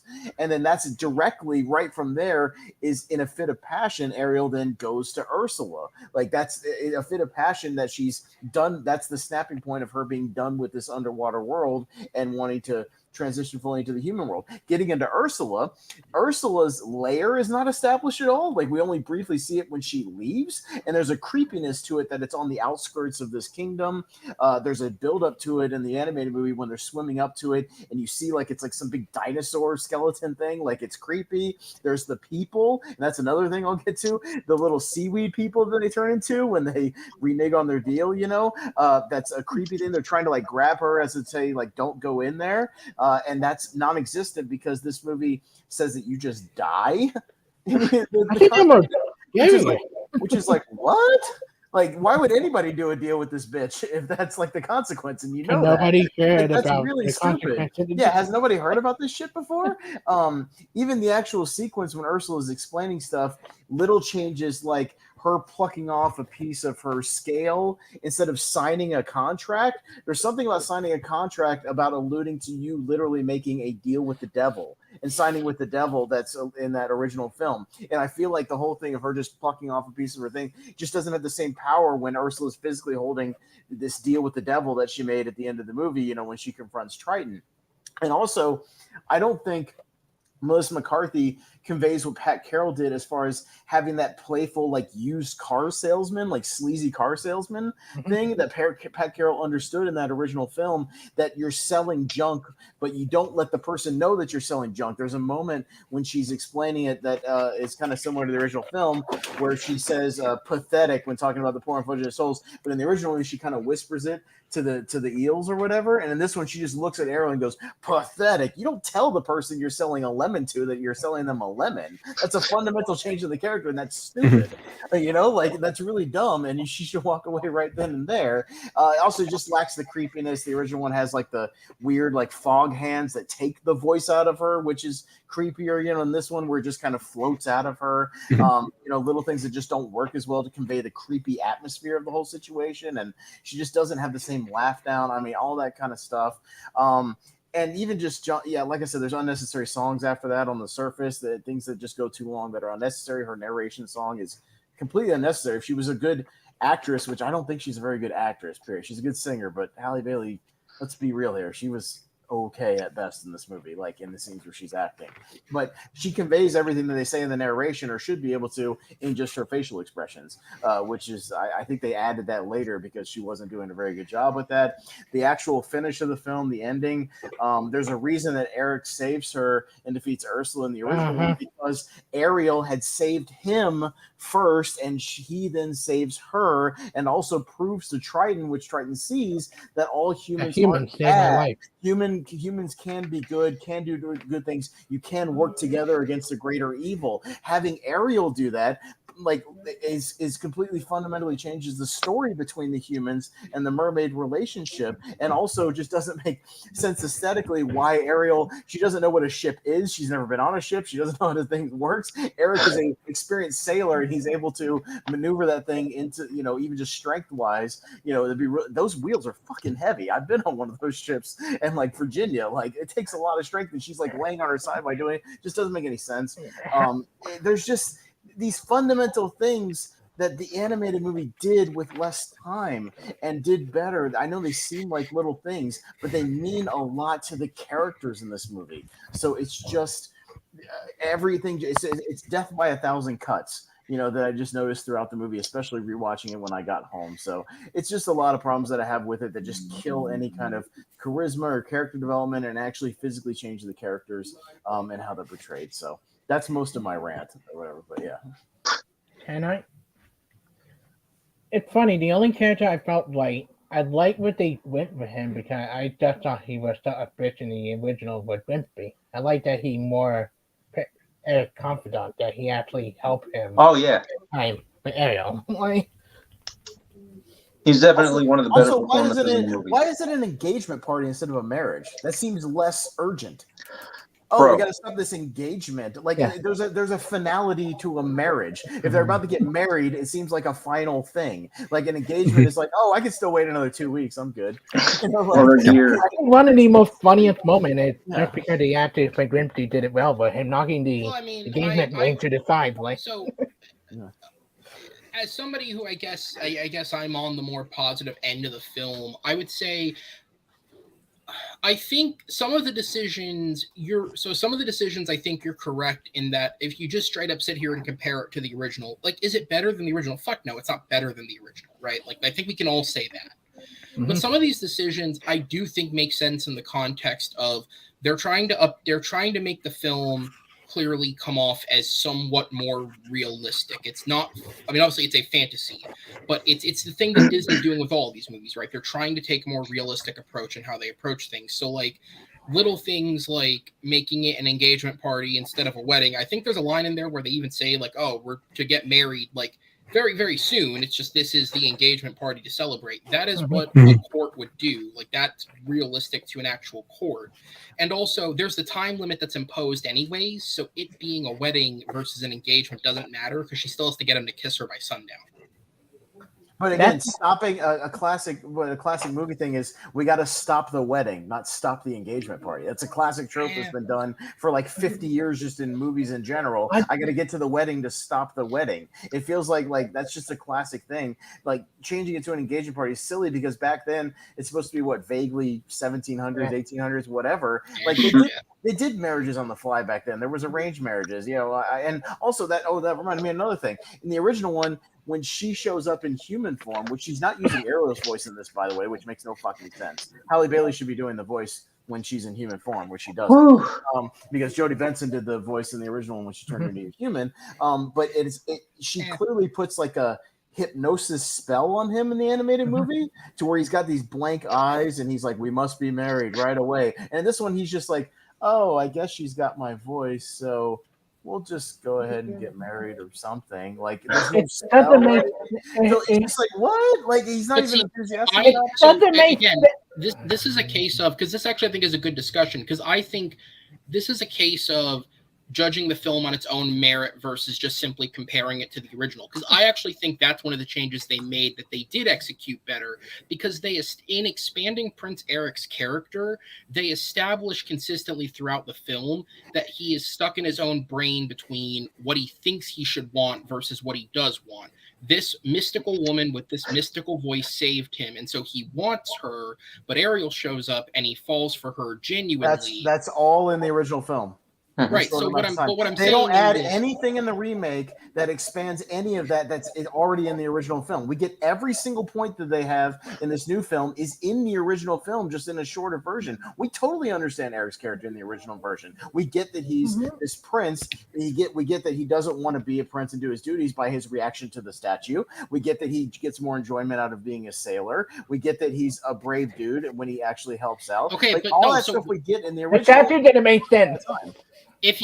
But I think they did make it make sense, because again, what I'm getting to is in the expansion of his character, they also added the element of his parents and his impending leadership being, because that's not in the original. That's an element that they added to the movie. And so I think by establishing his character dynamic, but if you're gonna do, like, that's the thing, right? And I guess that's the whole flaw with the concept of remaking these. If you're just gonna do it shot for shot and literally do it, we get The Lion King, which nobody really wanted.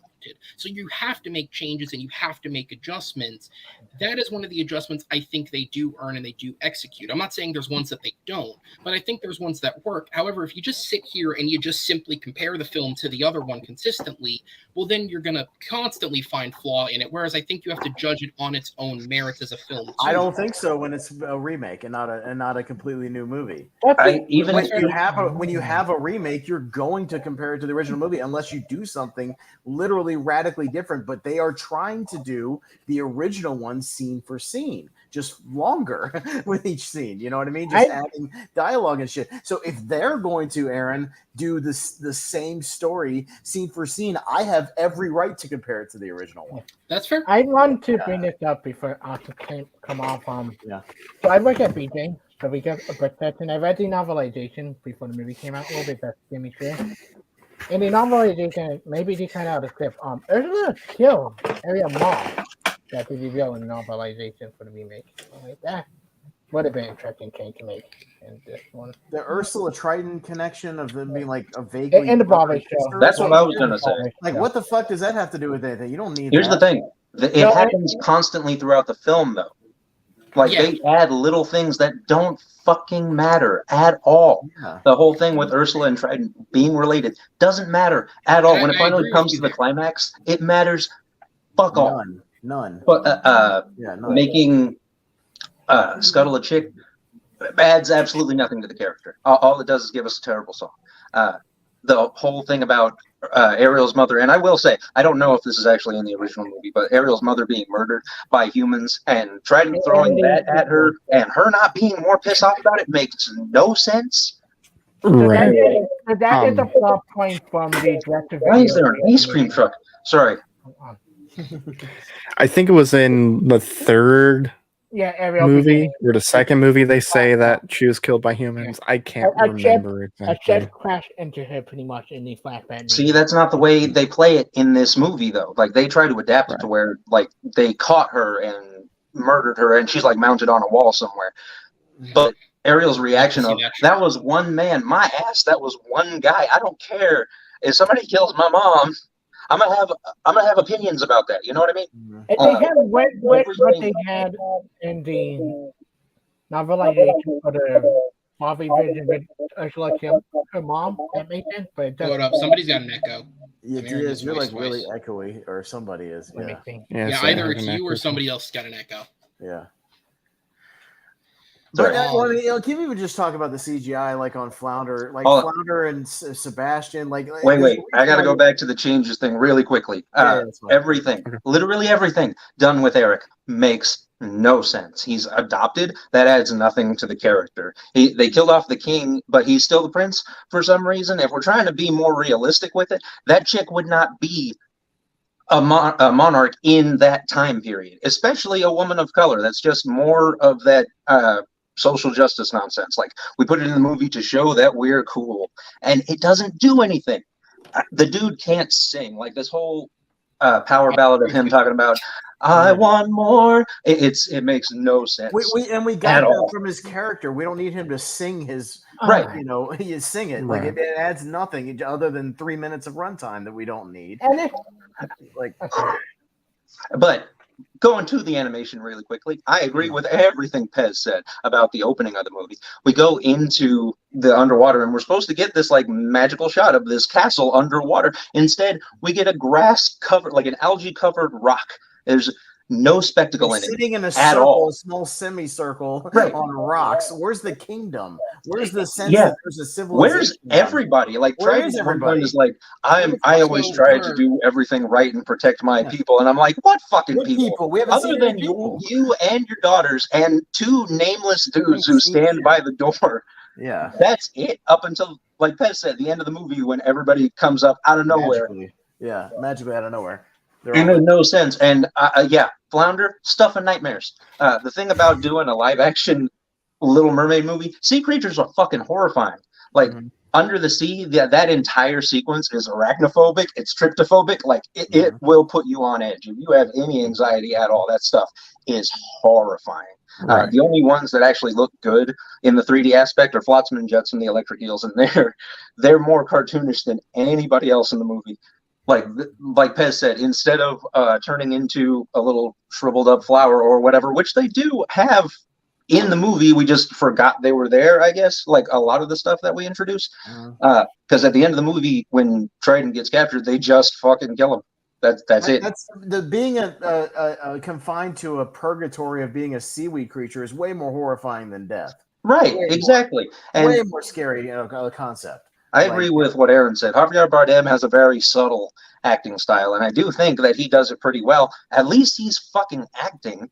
Melissa McCarthy, genuinely entertaining. I will throw that out there. But Ursula and Ariel are both dubbed, and I have no idea why. I'm a Power Rangers fan. I could spot a dub a mile away. Like I didn't figure it out until the end of the movie because the chick playing Vanessa, who's on screen for like 3 minutes, her voice is actually coming out. Like that's her voice. Whatever they're doing with Halle Bailey, like they tried so hard to alter it to make them sound like the cartoons. Why even make the movie? Why even cast these people if you're not going to let them do the performance?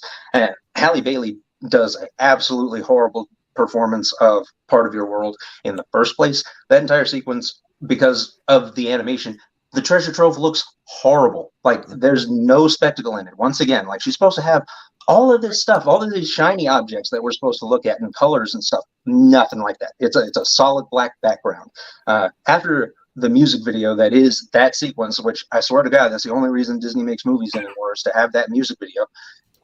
There's like a 15 to 20 second shot of her sitting on this rock with no background.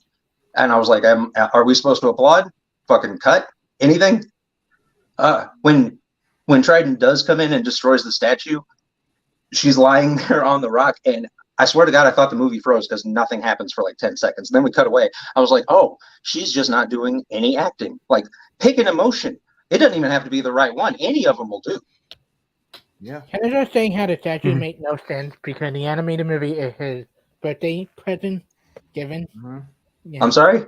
Yeah, it's his birthday present in the original one. And also, if they're cutting out all this shit about, well, she ain't going up there for a man, in this new one, then why does she give a shit about the fucking statue? Like so much, about this particular guy. Right. Like, it made sense to her in the original because she had this, fascination with him, in particular, and she was flirting with the statue. She's a bit in the original where she's dancing around. Oh, hi, Eric, how are you? In the original movie, and then when she destroys him and it's only the face left, that's way more impactful, by the way, than a hand. A hand is stupid. It should be his head and his face, and then the new one, it's just his hand. It's like what? But she don't need no man. But that's right. Why she's going up top. Like it's all murky for the sake of just minor changes that don't need to be there. Like again, I think they're just trying to play to the quote unquote woke audience. Like we put it in the movie simply to say that we did. Like making Andy deaf in the Child's Play 2019 adds absolutely nothing to the character, isn't even fucking important. We just did it to say that we cast a deaf character. Yeah. Can I say a change that of actor's not even deaf, so no, that's why I said character, not actor. The one change I would worry about. Okay, I have that though. Let me come back. I'm sorry. I hated everything about this movie. This movie was like having all of my teeth individually knocked out. Part of my approach is like I just don't have passion about like these movies, so I'm playing the devil's advocate role to an extent. Little Mermaid is literally my first memory of going to a theater. I was 3 years old. So I get it. Like I do. And I have a connection to that movie. So I literally care. And if it was good, I would say it was good. Right. But it's not. If there was anything good about the movie, I swear to God. So. Yeah, but there's nothing that this movie does. If you're going to do a remake, you got to do something better than the original or change the movie. Yeah, or make it matter. Yeah, don't have Ariel laying on her stomach trying to drive this boat with her fish legs. It just looks dumb. Yeah. Can I say the one change I did like, and the only time in the animated movie I don't really like this is how Eric learned her name. I like in the live action one, she teach him, like going to Aries, like the constellation of a night touch. I don't love the animated movie. Sebastian wanted to tell Eric Ariel name when it Ariel. Oh, and you know what? I'll end on 2 positive notes. One. It made me laugh out loud seeing Trident's daughters as like all different races, because that's very like traditional Greco-Roman god storytelling. Like Greek gods were kind of like Pokemon trainers, got to catch them all, And Sebastian, he's got 7 different baby mamas from the 70s, right? Apparently, that are all different races, and probably various species. I'm just saying, but regardless, Sebastian is hands down the best character in the movie, and I think that's just a luck of the draw thing, because he looks the best out of anybody. He gets the most screen time, and he did win me over by the end of the movie. So those are two positive things that I can say about this movie. Literally everything else is terrible. Part of his humor felt like they just took outtakes that Daveed Diggs spoke into a mic and just stuck it right, because some of it is so out of left field that it's like, what? I think the most funniest line was just after how bad his Scuttlebutt is, him just going, Scuttle, you're too close to me. And I'm like, okay, that made up for how bad that thing was. No, nothing can make up for how bad that song is. Thank you. Yes. Yep. That song is, like I said, a crime against humanity at this point. It might be the worst song it's ever Lin-Manuel Miranda. He had to fit it in somehow. Exactly. No, he fucking didn't. See, and that's like that's the problem. At least, how many people watched this movie, watched a cut of this? How many studio executives? How many whoever, and heard that song and went, "Yeah, that should be in the movie." Yeah, exactly. You know? Oh yeah, no, we should definitely throw that in. Definitely keep that in because there's absolutely nothing wrong with this. Yeah, and that's I can think of one person that liked it. Who besides Lynn, and that's Campia. He's the only one. His audience is like, I saw that this song sucks, and he's like, no, it's great. I found it kind of cute. I'm like, no, you fucking didn't, you shill.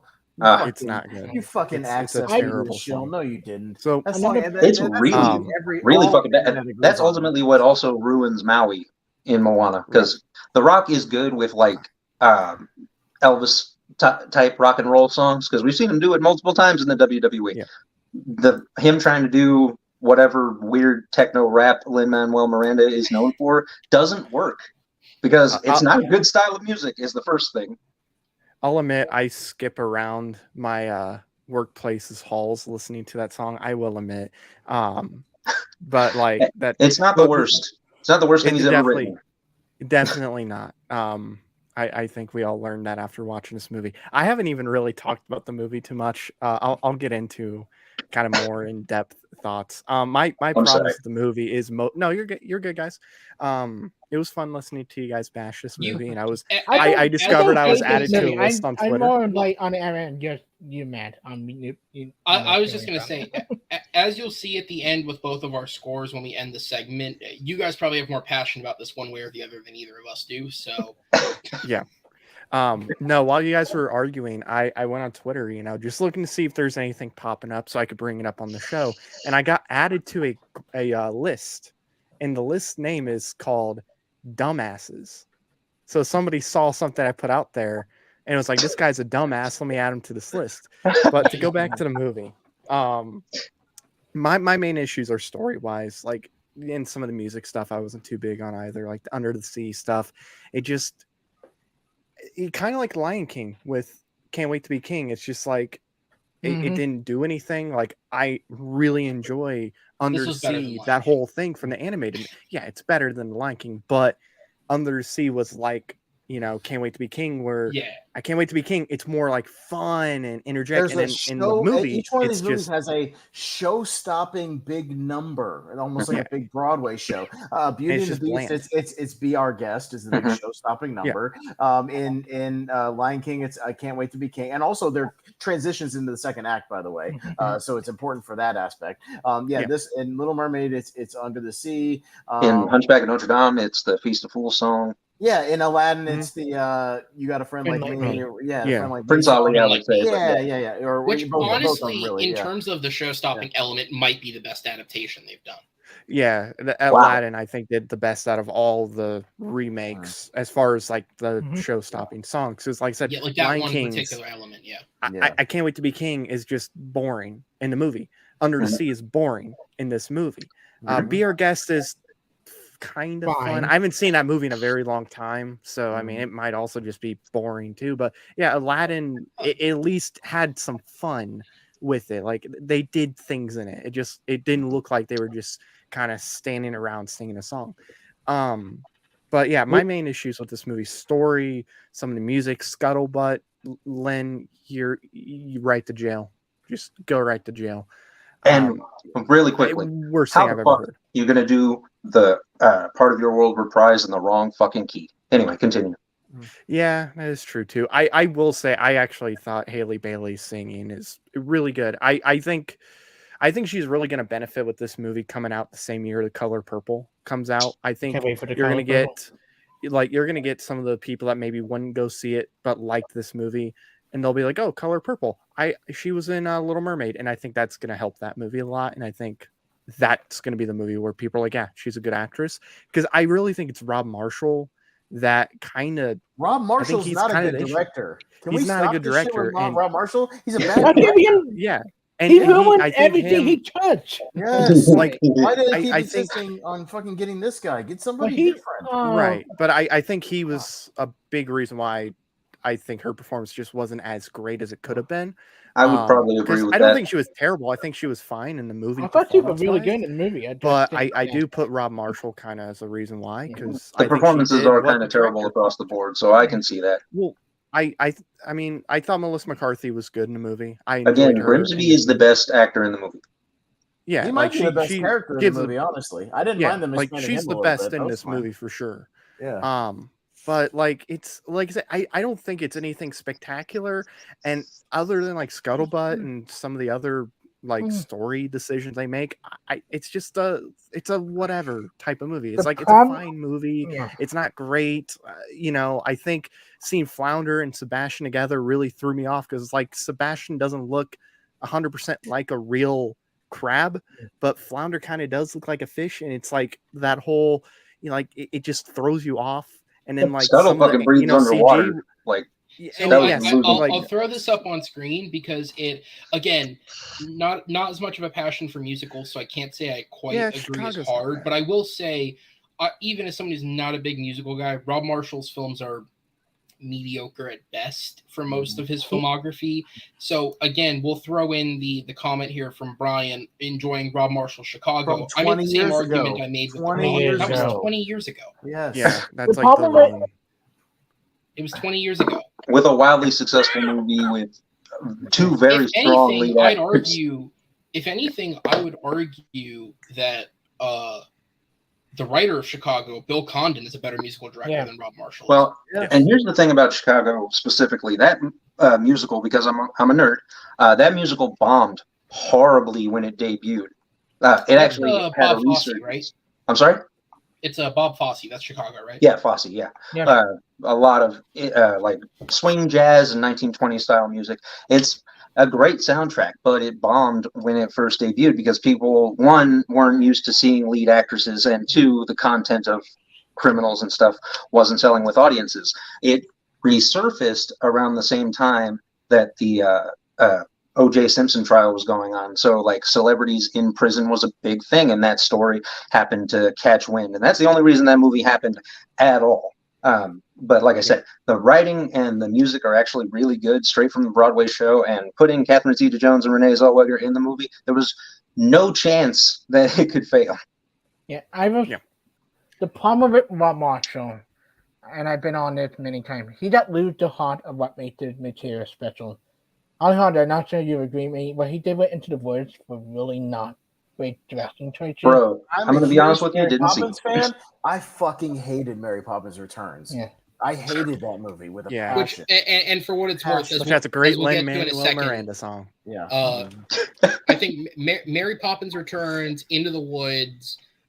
He did 9, right? Yeah, Nine is bad. he did Pirates Yeah. of the Caribbean. Yeah. Oh, yeah. 9, so all 3 movies, the Disney films you just referenced, I gave the same score, the one that we'll get to in a moment when we end the segment, because that's just how I feel about all of these movies. 9, I gave a little bit of a lower score to. It is a worse film, but there's other issues with Even that. like Pirates of the Regardless, Caribbean, he Why got were you lost. adapting a Fellini film like that? Weird choice.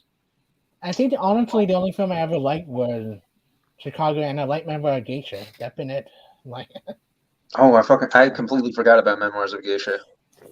Yeah. It's okay. His Pirates movie is also not good. If we just want to shit on him a little more. Right. Hey, Yeah. Battleground, What a weird what's choice the to worst direct Rob a Marshall Pirates movie. Fuck. Yeah. Right. But again, I think this is So I was going to say, before we'll start to wrap up this segment, does anyone have any final thoughts? Was there anything anyone didn't get out that they want to chime in real quick on, or have you guys pretty much said your piece? Go ahead, Let's yes. talk about Scuttlebutt. So Scuttlebutt. and much as I was I'll pull up the bashing- lyrics. Let's. Mother of God. And much Hey, as I was okay, bashing okay, on- okay. Yeah, no, let's not do that. And much as I was bashing on element of the movie, I do have an Aaron and Matt overall. I'm more neutral in this movie. The stuff I did like about it, like Haley Bailey, I like the second half a lot, and a lot of humor for me. It just uneven. Also, shout out because Brian mentioned in the comment. Jodie Benson cameo was a really nice touch. I like that the food and Yeah. the foot. I couldn't even tell you where she was in the film. Sorry. It was a scene where She's in the market. Belle takes She's the in the fork and does the hair thing. She's in the with it. market. Oh, is that her? Okay. Yeah. The original Sebastian guy is the guy who scoops her out on the boat when she first turns human. That's Sebastian, the original guy. Jesus Christ. All right. Yeah, so they're in there, like, because he's got the Jamaican accent. You can tell it's him, like in the whole scene. He's just like, "Oh, where did you come from?" You know, like Yep. sort of like, yeah. So I mean, it's him. I mean, it's whatever, dude. Like, Exactly. it's just this movie is so like, what the I fall fuck back on the ever. tick tick boom thing. And just on a thing that Alan Hodges alluded to, just because I didn't like this movie, I think I've articulated pretty well why I don't like this movie. I'm not a fucking racist because I don't like this movie. Go fuck yourself, media. I've said nothing about her being black. I don't give a shit. It's a fictional fucking character. Who cares? Like it's a fictional fucking species. So who gives a bro. shit? I haven't said a goddamn thing about that. But you think with the media, anybody who dislikes this movie just dislikes it because there's black people in it. Which, by the way, Spider-Verse is killing at the box office. Where the fuck are all the racists? When it makes $200 million this weekend at the box And I office. think That has nothing to do with it. So stop that narrative. This movie And I made will say 95 this. million. Where were the racists Yeah, that this movie reached that? Yeah, it's Like, still right. it They're did holding well out for a box second office. week. It's not going to do great. Not doing great in China, but that's another story. Can But, I? look, I don't think that's there are race. Yeah, they don't like fish. I would say China. We can get into that at a later point. China hates black people. Anyway, or at least the government hates black people. That's But the worst thing anyway, anyone said. look at like Black Panther. Look at all the posters, and Yeah. they cover black people's faces or make them the tiniest thing in the world. And that's the government thing, though. I don't think China as a whole is racist, besides government. But no, there are racist people. Absolutely, there's racist people in the world. But like Austin said, It's not everybody that doesn't like small yeah, it's minority, small. dude. They're allowed. Yeah, and they're very loud. Like they're loud. Right. But like not everybody who dislikes this movie is racist. Not everybody. Is. Like, Sensationalism they sells, and that's why either me or Diaz was going to have to bring it up. Yeah, and it's just like, look, people can like the movie they want. They can dislike it if they want. Like, it's their opinions, man. Okay, Right. like it's just like their opinion. yeah. Fundamentally, musically, this movie hurt me.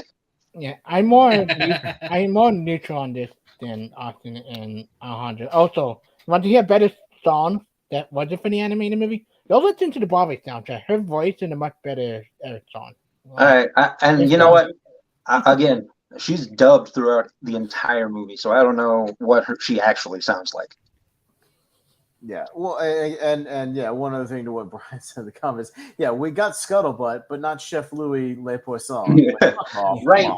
That's Look, a great sequence in the original movie, and I'm not saying I want Lin-Manuel Miranda for what he did with the Scuttlebutt song in this movie. He should be punished by getting cut out of the movie for sure. But like, if you're gonna extend the run, like you're gonna have damn near everything from the original movie, and you cut that out. Why? Because you're afraid kids might realize that people eat animals. I think kids know that pretty goddamn early. Oh my God, he's cutting up a fish. Yeah, people eat food, bro. Like, what's the problem? Let's stop calling Lin-Manuel Miranda. So period. I was gonna say that the last comment that I'll make is, for all the complaining that's been done about the CG in the film, and I do agree with it, think about that scene and think about what it would look like with little Sebastian. I don't think, not the horse from Parks and Rec, Sebastian in this movie. I don't know if it would look good. Rest in peace. I genuinely think that's a case of, I don't think, because they also established that he doesn't move quick. Like, he's kind of a slow-paced walker. Yeah. Right. But anyways, so I feel like, is there anything else, or we got everything out? I think that's it. No, I mean, again, for anybody that's just like, oh, like, here's that I didn't like it or whatever. It's like, oh, he probably just whatever. Like, I think I've thoroughly articulated the problems I have with this movie, like thoroughly, of like the fundamental changes that they make and why it's unpleasant and unjoyful or whatever. So like, and I appreciate the opportunity to like air that out, because I can point people to the show and just be like, just watch the show. I explained it all there in 20 minutes or whatever, like, yeah, it's just, I have my issues. If you liked it, fine. Like, I'm happy for you. But like, it's, again, just because And I think there's this weird stigma of just like, oh yeah, like people who hate this movie are just fucking haters. Like, no, I have legitimate reasons why I don't like this movie. I've articulated them. You know what I mean? And as we'll go ahead, we'll move it into the closing just so that we don't stretch this out all the way till the end of the show. Right. I'll say, and Matt, you can say a little final word as well once I put up the scores. What I'll say is, at the end of the day, like I said, I was playing devil's advocate more during all of that. I don't wholly disagree with everything that you're saying, but also as somebody who hasn't, again, like knowing how much you love the original Little Mermaid, I totally understand where you're coming from.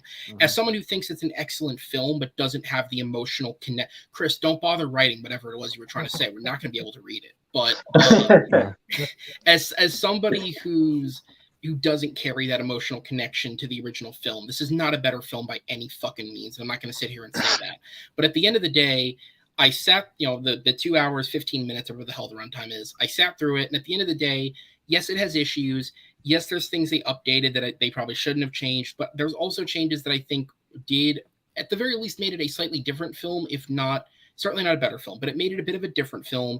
I like that it's not a like-for-like experience. I like that there are little story changes, and to me, that doesn't, one of the biggest changes, which we didn't even go into, which I don't want to start a whole thing on it again, is they added a little thing to the spell of, whenever the concept of you have to kiss him is brought up, her mind just kind of goes blank on it, as if to add another obstacle to it. Again, that's a change where maybe it's not necessary, but I also don't think it hindered the film at all. And if anything, I think it gave a little more for the side characters to do, because it forced them to get a little more creative with how they were handling those characters, even if in small ways, because the broad strokes, the story is the same. But yeah, I felt the same way about this movie I felt about the rest of the live action remakes, or most of them, because some of them are truly, truly bad. The Maleficent films I don't think are good movies. Pinocchio's an abomination. This one's just fine. Like, I think it's a fine update of the original movie. I think you can see it and enjoy it, but I understand if you have a connection to musicals, if you have a connection to the original musical specifically, I totally get why you feel the way you felt. And Matt and I actually came in at about the same score on this, so I'll transition it over to you, Matt. We both gave it a 7. Yeah. It's not going to make a best list of the year, but I enjoyed it. Like, at the end of the day, I left the theater and I enjoyed my time. I didn't feel regret. I didn't hate the movie. I don't love it, but it's good. It's a decent, good, fine movie that I have no attachment to. So that's where I land at. Matt, if you want to wrap it up, we'll move on. Yeah, and I mean, I sent that to you, I think not a couple hours before the show, a couple hours before another recording we did. But I think I'm more like at 6.5 the more I think about the movie. It's whatever. It's fine. It's a throwaway. It's nothing special. I think the main issues come with the story, as well as some of the directing and some of the music choices that they went with it. I think Melissa McCarthy is good in the movie. I think Haley Bailey is pretty good, not great, but again, I do think Ron Marshall plays a factor into that, and I think we're going to actually see what she can bring as an actress when we get The Color Purple later this year. I think she has a good voice. I think we're really going to see that in Color Purple again. Some of the story changes, I think were also pointless, but I didn't really see it as like this movie's a disaster type of thing. There's things I wish they would have done closer to the animated movie. It should not have been nearly as long as it was. 45 minutes too long for sure. I don't understand why they made it as long as they did. Like, you're going to make less money making it as long as you did.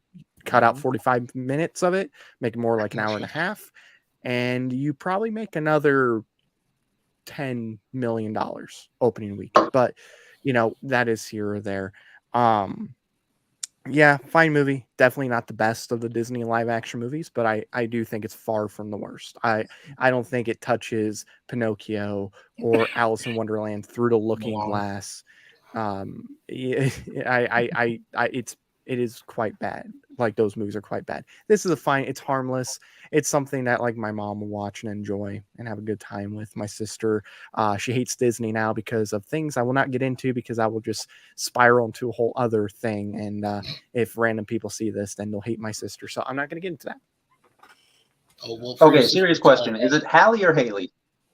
Hallie. Yeah, It was Halle Halle. Bailey. All right. Haley. Yeah. Also, Sorry. I get a same score, Aaron. It's 7 out of 10 for me, bro. Do we get scores? Oh yeah. No, Do we get scores? the only reason we Over do it is under because we're the only 3. two that are That's here the every question. week. Oh, okay, 2.5 out of 10. Anyways, There you moving go. on. Sure, Just since like everybody's just throwing it out there. All right, so we'll go Right. ahead. We'll jump into the wrap up. Because we're coming up on close on the 2-hour mark, I'll give you guys the choice. Do we want to cover the buy or sell segment on remakes, or do you want to just play a game? Game. Yeah, let's do the game. Let's do a game this time. Do you have to be All right. able to see me? No, you're good. You're good. All right, cool. All right, so we'll go ahead. We'll go ahead and jump into the game. Austin, do you have to dip out, or are you still good? I'm still waiting for Jordan to send the fucking link. So he's running like an hour late as usual. And honestly, the only remake. as soon as he drops a link, I'll drop out. But like, I'm waiting for him to send the link, so I'm just hanging out with y'all until he does. All right. So, well, shout out to Jordan Anderson for giving Austin more time. All right, so we'll I told him don't wait for me. He said he was going to be ready by 9:30, but that didn't happen. So yeah, I don't know. So go ahead and get into this then. So as I said before, I am working on developing new ideas for games. It's not at the top of my list, but it is something I'll work on. But till then, since the last one we did was a disaster, we're just going to go with the same game we've played multiple times because it's worked and people have enjoyed it, which is I have 8 different films. If we get through, if not, that's fine. I have 10 cast members from each film going from lowest credited to highest credited. For the most part, I've made some switch ups here or there just based on the names. And as I did with the last few times, basically I'm going to read each name. If you think you have a guess, just say your name, make your guess. Once you guess, you cannot go again until everybody has given it an attempt, unless we reach 4 names left, which at that point it would be 4 points is the most you can earn. Then everyone will jump back in just so that somebody can't hold the game all the way to the end. Mm-hmm. It makes it more fun that way, Matt. With that said, all of these have a theme. These are all franchise films, and specifically for some of them I pulled, these are franchises that have been rebooted or franchises that are going to be rebooted. And by reboot, I don't just mean a literal reboot. Legacy sequel also works. Here's one more hint, and this is sporadic as well. One of these movies is an upcoming film that'll be releasing soon, and one of them is a film that we talked about earlier tonight. So I threw that in at the last minute. I picked a film that was mentioned throughout the show and threw it in. So Cool. With that said, are you guys ready to go? Yeah. Let's kick it up. Yeah. All right, here we go. So first movie, first name is SNL actress A.D. Bryant. Okay. All right. Mm-hmm. And then unless somebody has a guess, I'm going to move at a bit of a quicker pace to fit more of these in. Second name, B.J. Novak. Sisters. All right, Alejandro says sisters. That is incorrect. All right. So you're locked out. You guys have a guess or moving on? No. Not yet. Third name, probably need to Felicity hear it. Jones. Oh, Chris. Chris? The Amazing Spider-Man 2. That's correct. Damn. Oh shoot. Jordan's about to drop the link, so I do have to go. So. All right, no problem, man. Thanks for validating my opinion, Austin. Yes. Well, thanks for listening to me rant. Hopefully, I articulated everything. Movie Hero Network for all your pets needs. That's all I'll drop. Thank you very much, guys. All right. Later. Have a good night, bro. All right. Have a good night. Thank you, guys. All right. So with Austin out, Chris picks up 8 points for guessing on the third name, but was The Amazing Spider-Man 2. We'll move on to the next film. You guys ready? Mm-hmm. Yes. Yep. All right. First name, Josh Robert Thompson. Second name, or actor, I guess, Cat Williams.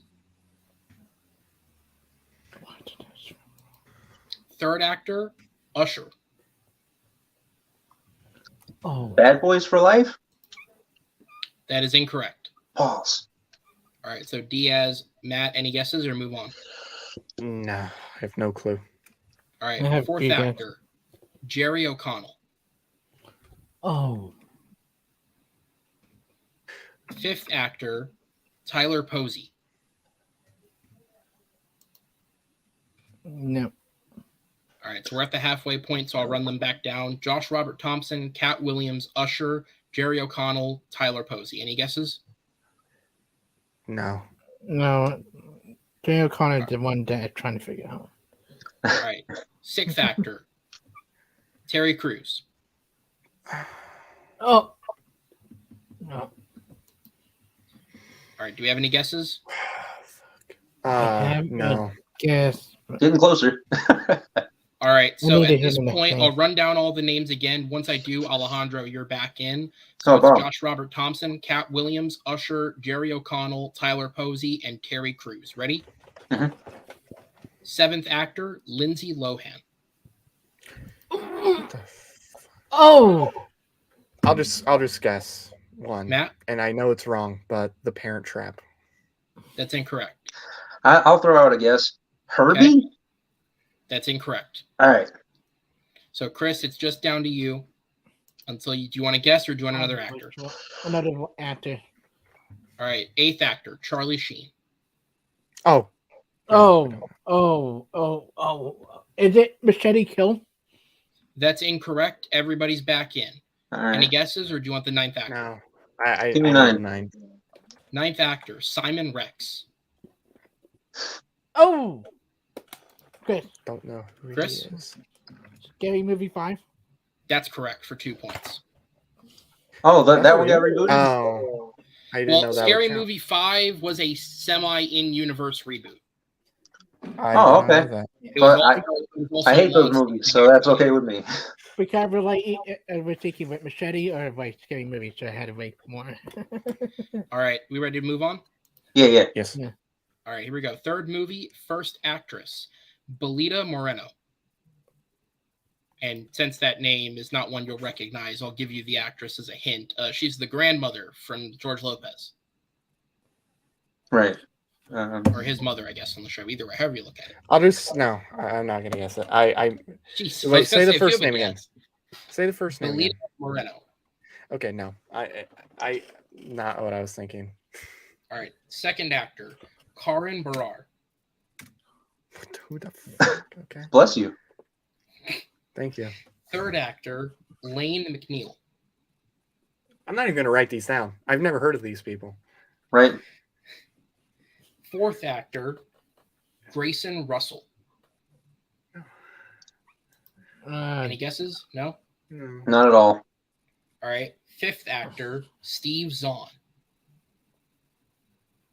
I'll take a guess.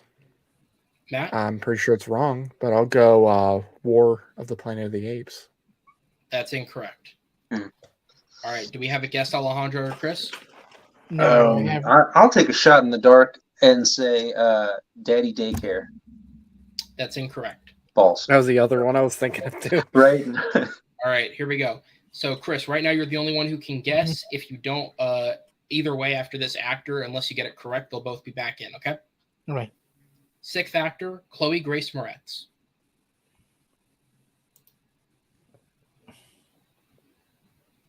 One more. Okay, so you don't want to try and launch a guess? Mm-mm. All right, so here we go. So the rundown of actors so far: Belita Moreno, Karan Barar, Lane McNeil, Grayson Russell, Steve Zahn, Chloe Grace Moretz. Matt Alejandro, you're back in. Seventh actor. Okay. I haven't said his name yet. Do you want to take a shot? Kick-Ass 2. That's incorrect. All right, so right now it's just Matt and Alejandro.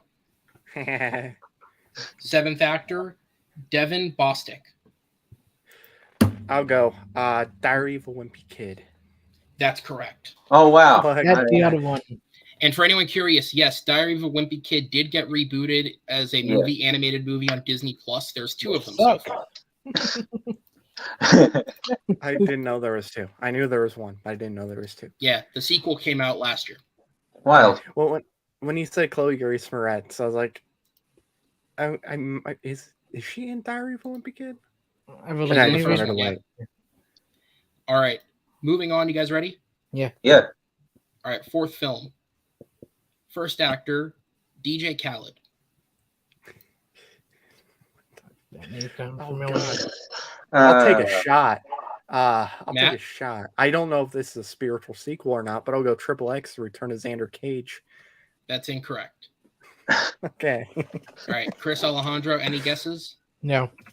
I know the name, but I haven't seen. I hope you know the name. I mean, He says yeah, it all the time. I'll take a shot in the dark and say, oh, that's probably a spinoff. Never mind. Give me another one. All right, second name, Teresa Randall. No, I'm not even gonna write that down. House Party? That's incorrect. False. All right, Chris, you get the next few to yourself since they've both gone in, all right? Yeah. Third name, Nikki Jam. You're making up names. Promise I I'm don't not. know. Fourth name, Kate Del Castillo. Mm-mm. Fifth name, Jacob Scipio.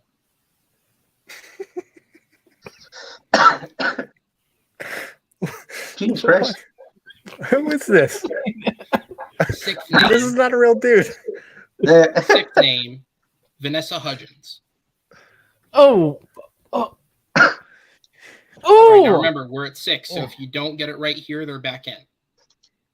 Go Bad ahead. Boy for Life. That's correct. Damn it. That was going to be my next one. Fuck. For Well, 5 yeah, points, like Bad Boys for Life Scipio. is Who correct. the hell has a last name of Scipio? Jacob Scipio is the actor who plays Will Smith's son in that movie. Yeah. God. I thought that was Jaden. Anyway. Different movie. All right. Multiple different movies, but not that Right. one. All right. We have 4 All right. more. Do you guys want to? We're over the 2-hour mark. Do you guys want to play, or do you want to kill it? I have nothing else to do. I was going to say, I could go for 4 more. All right, here we go. Yeah. 4 more. We got 5th movie, first actor, Coleman Domingo.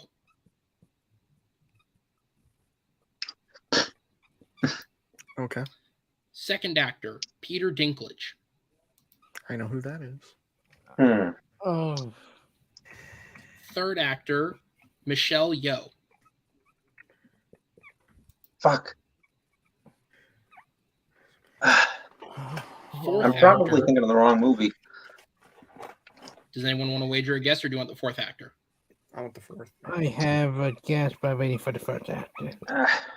Fourth Well- actor, Yeah, go ahead. What'd you say? No, go ahead. Okay. 4th actor, John DiMaggio. Now that is interesting. Fuck, I don't know if this counts, but I'm gonna say this is very early. I'm gonna go with Mask of the Phantasm. That is incorrect. Fuck. All right. All right. So we're at the 5th. We're on the verge of the 5th actor. Do we have one more guess, or are we moving on? Let's move on. All right. 5th actor, Luna Lauren Velez. Sure. Oh.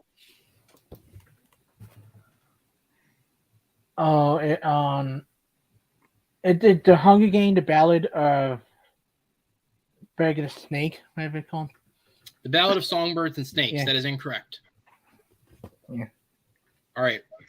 So Matt, this one's on you. You can guess here. If All you right. don't, then they're back in. Okay. Okay. I should have just 6th thrown a actor, guess. Ron Perlman. Oh. What is Ron Perlman in? Oh, I know it's a recent movie, I think. I'm gonna have to hear another name. Look, Diaz is about to have an explosion of satisfaction. The rundown is Coleman Domingo, Peter Dinklage, Michelle Yeoh, John DiMaggio, Luna Lauren Velez, Ron Perlman. 7th name, Pete Davidson. Oh fuck. All right. That threw a huge wrench in my guess. All Chris, right. Any you guesses, or are we got it, moving I on? think. Yeah, I got it. It didn't say it, Chris. Did 2 of you just say you Are you got it and then confident? no guess? No, I said I think Chris has it Oh, okay. because he just looks excited. I'm letting him say it. Do you want another name, or are you gonna guess? I mean, I would go for another name because Pete Davidson was. I Right. need to think of what movies. That was you kind know, of he was trippy. in. All right. 8th Right. name, Dominique Fishback. I don't know, Chris. I'm gonna take a huge just shot in the dark and say the Suicide Squad. That is incorrect. All right. I'll say that's a good guess. Okay. Do we have a guess? Either of you two? No? Yeah, I got it. No, I. Okay. Chris? Transformers Rise of the Beast. That is correct. There you go. The final Oh, two names that's would have been right. Peter Cullen and Anthony Ramos. I don't know if anybody doesn't know, but John DiMaggio plays Bender and Jake the dog on Adventure Time. Yeah. He does, yes. Mhm. So it's Anthony Ramos, Dominique Fishback, and Luna Lauren Velez are a part of the live action cast. Everyone else I named is voicing a Transformer. I didn't think of That's fine. Ron Perlman being in Transformers, but I probably should have. Right. You can thank the marketing team for not letting you realize that Pete Davidson's in the upcoming Transformers movie. Also, take the marketing team not telling you that Peter Dinklage is the villain in the movie. I look Wikipedia up. Jeez. All right, here we Paramount. go. Moving into the third or the sixth film, third to last film. Are we ready? Yeah. Yeah. All right. First actress, Fiona Shaw. Oh, I've been trying Okay. a bunch. Second, Donald Gleason. Oh, Chris. I'll take a shot. Harry Potter and the Deathly Hallows Part 1. That's correct. Wow.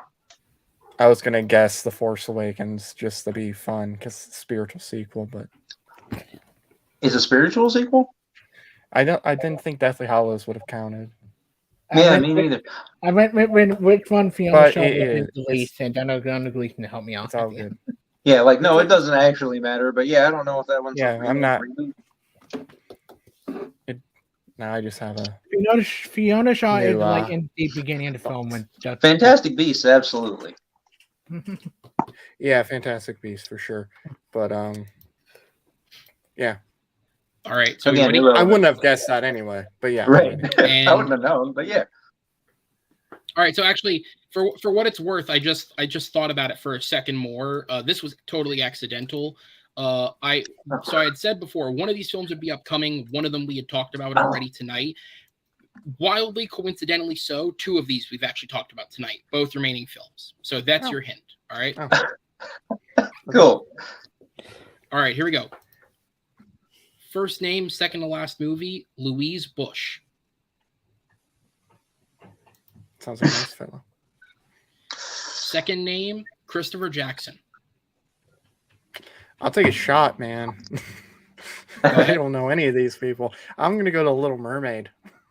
That's incorrect. Okay. Bummer. All right. Darn So it, Diaz man. and Alejandro. Third name, Oscar Kitely. I'm gonna also take a shot in the dark and say Venom. That's incorrect. Balls. Not what the All right. That means it's just Diaz left for the next couple. Diaz, your fourth name is Alan Tudyk. All right, Moana. Oh, Ah, fuck's sake. What'd you say? Moana. Oh wait, no, I wouldn't. That's correct. Yep. I went like which one and Hamilton Wait. guy appeared to watch. Oh, because Moana's going to be rebooted. Okay, I get why that was. No, side when note. we were talking about Lin-Manuel. Oh, But I thought it was reboots and spiritual. Is why I was Well, like, It is. Yeah, it's going to get rebooted. That's I why. was like, That's why I was like, Moana it's a and, reboot, And like, so- then Moana came into my Or gonna head. be, When so. Alan Tudyk. I really here we hope go. they don't make her Last- chief because that's not accurate. Anyway, All right. Last film on the list. Here we go. First actor, Chris O'Dowd. By the way, for anyone wondering at home, nobody can win except for Chris, even if Right. they guess on this first name. This is worth a million points. I have a guess. Jesus. Then take it. Take your Yeah, go shot. for it. Oh, Man. Take it to make it Go interesting. crazy. Just take it. You won. Keep it up, Congratulations, buddy.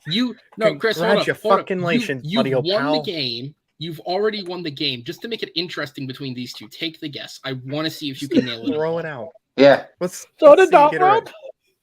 That's incorrect. All right. Oh, we're interesting. All right. Wait, so does Because- that mean Matt's the only one in? Oh wait, no. We're all back in. All right, sweet. No, wait, I think Chris O'Dowd made that where my mind went because that way.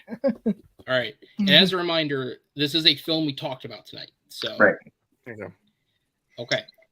Second name. So right now, Matt and Alejandro. Chris, you've won. I'm taking you out of this one. You can guess for pride if they don't get it. But I'm gonna see if Yeah. these two can nail this. Okay. All right, here we go. Second actor, Dick Van Dyke. I'll go. It's Mary Poppins Returns. Yep. Yep. Okay. All three of you got it about the same time. Yep. Yeah. Good old Dick. I forgot. You know what? I'm going to give points to both of you because I could see Alejandro move. I think he got it. Yeah. Lying to me. You can't see it doesn't me for matter shit. because Chris still wins. You know how I know that? Because when you said that thing about the musical theater, I was flipping you off and you couldn't tell. Well, Aaron, to be fair, if you combine me and Alejandro scores, Chris still wins. Right. Still win. The reason why I was the pick and lick champion over at Jonah Pearson channel for a while. I don't know what that is. Anyways, we're going to wrap the show up tonight. Alejandro, Chris, Austin as well, though he's not here. Thank you guys for being a part of this. We appreciate it. Continuing our summer movie discussion. Next week, we're going to be going into Spider-Man Into the Spider-Verse. We already have a full panel of discussionists that are going to be here. And what I think is awesome is in speaking to these people before they saw the film, some of the people coming loved the first movie. Some of them didn't. Some of them were in the middle. So I think it's going to make for a really interesting panel seeing what they thought about the second film, Spider-Man Across the Spider-Verse. So that will be next week as we continue our summer movie discussions. That said, on behalf of Matt, be sure to check out all of his side personal endeavors and be sure to check out Movie Battleground here on TMG Entertainment. My name is Aaron Knoll, and we will see you next time. Take care, everybody.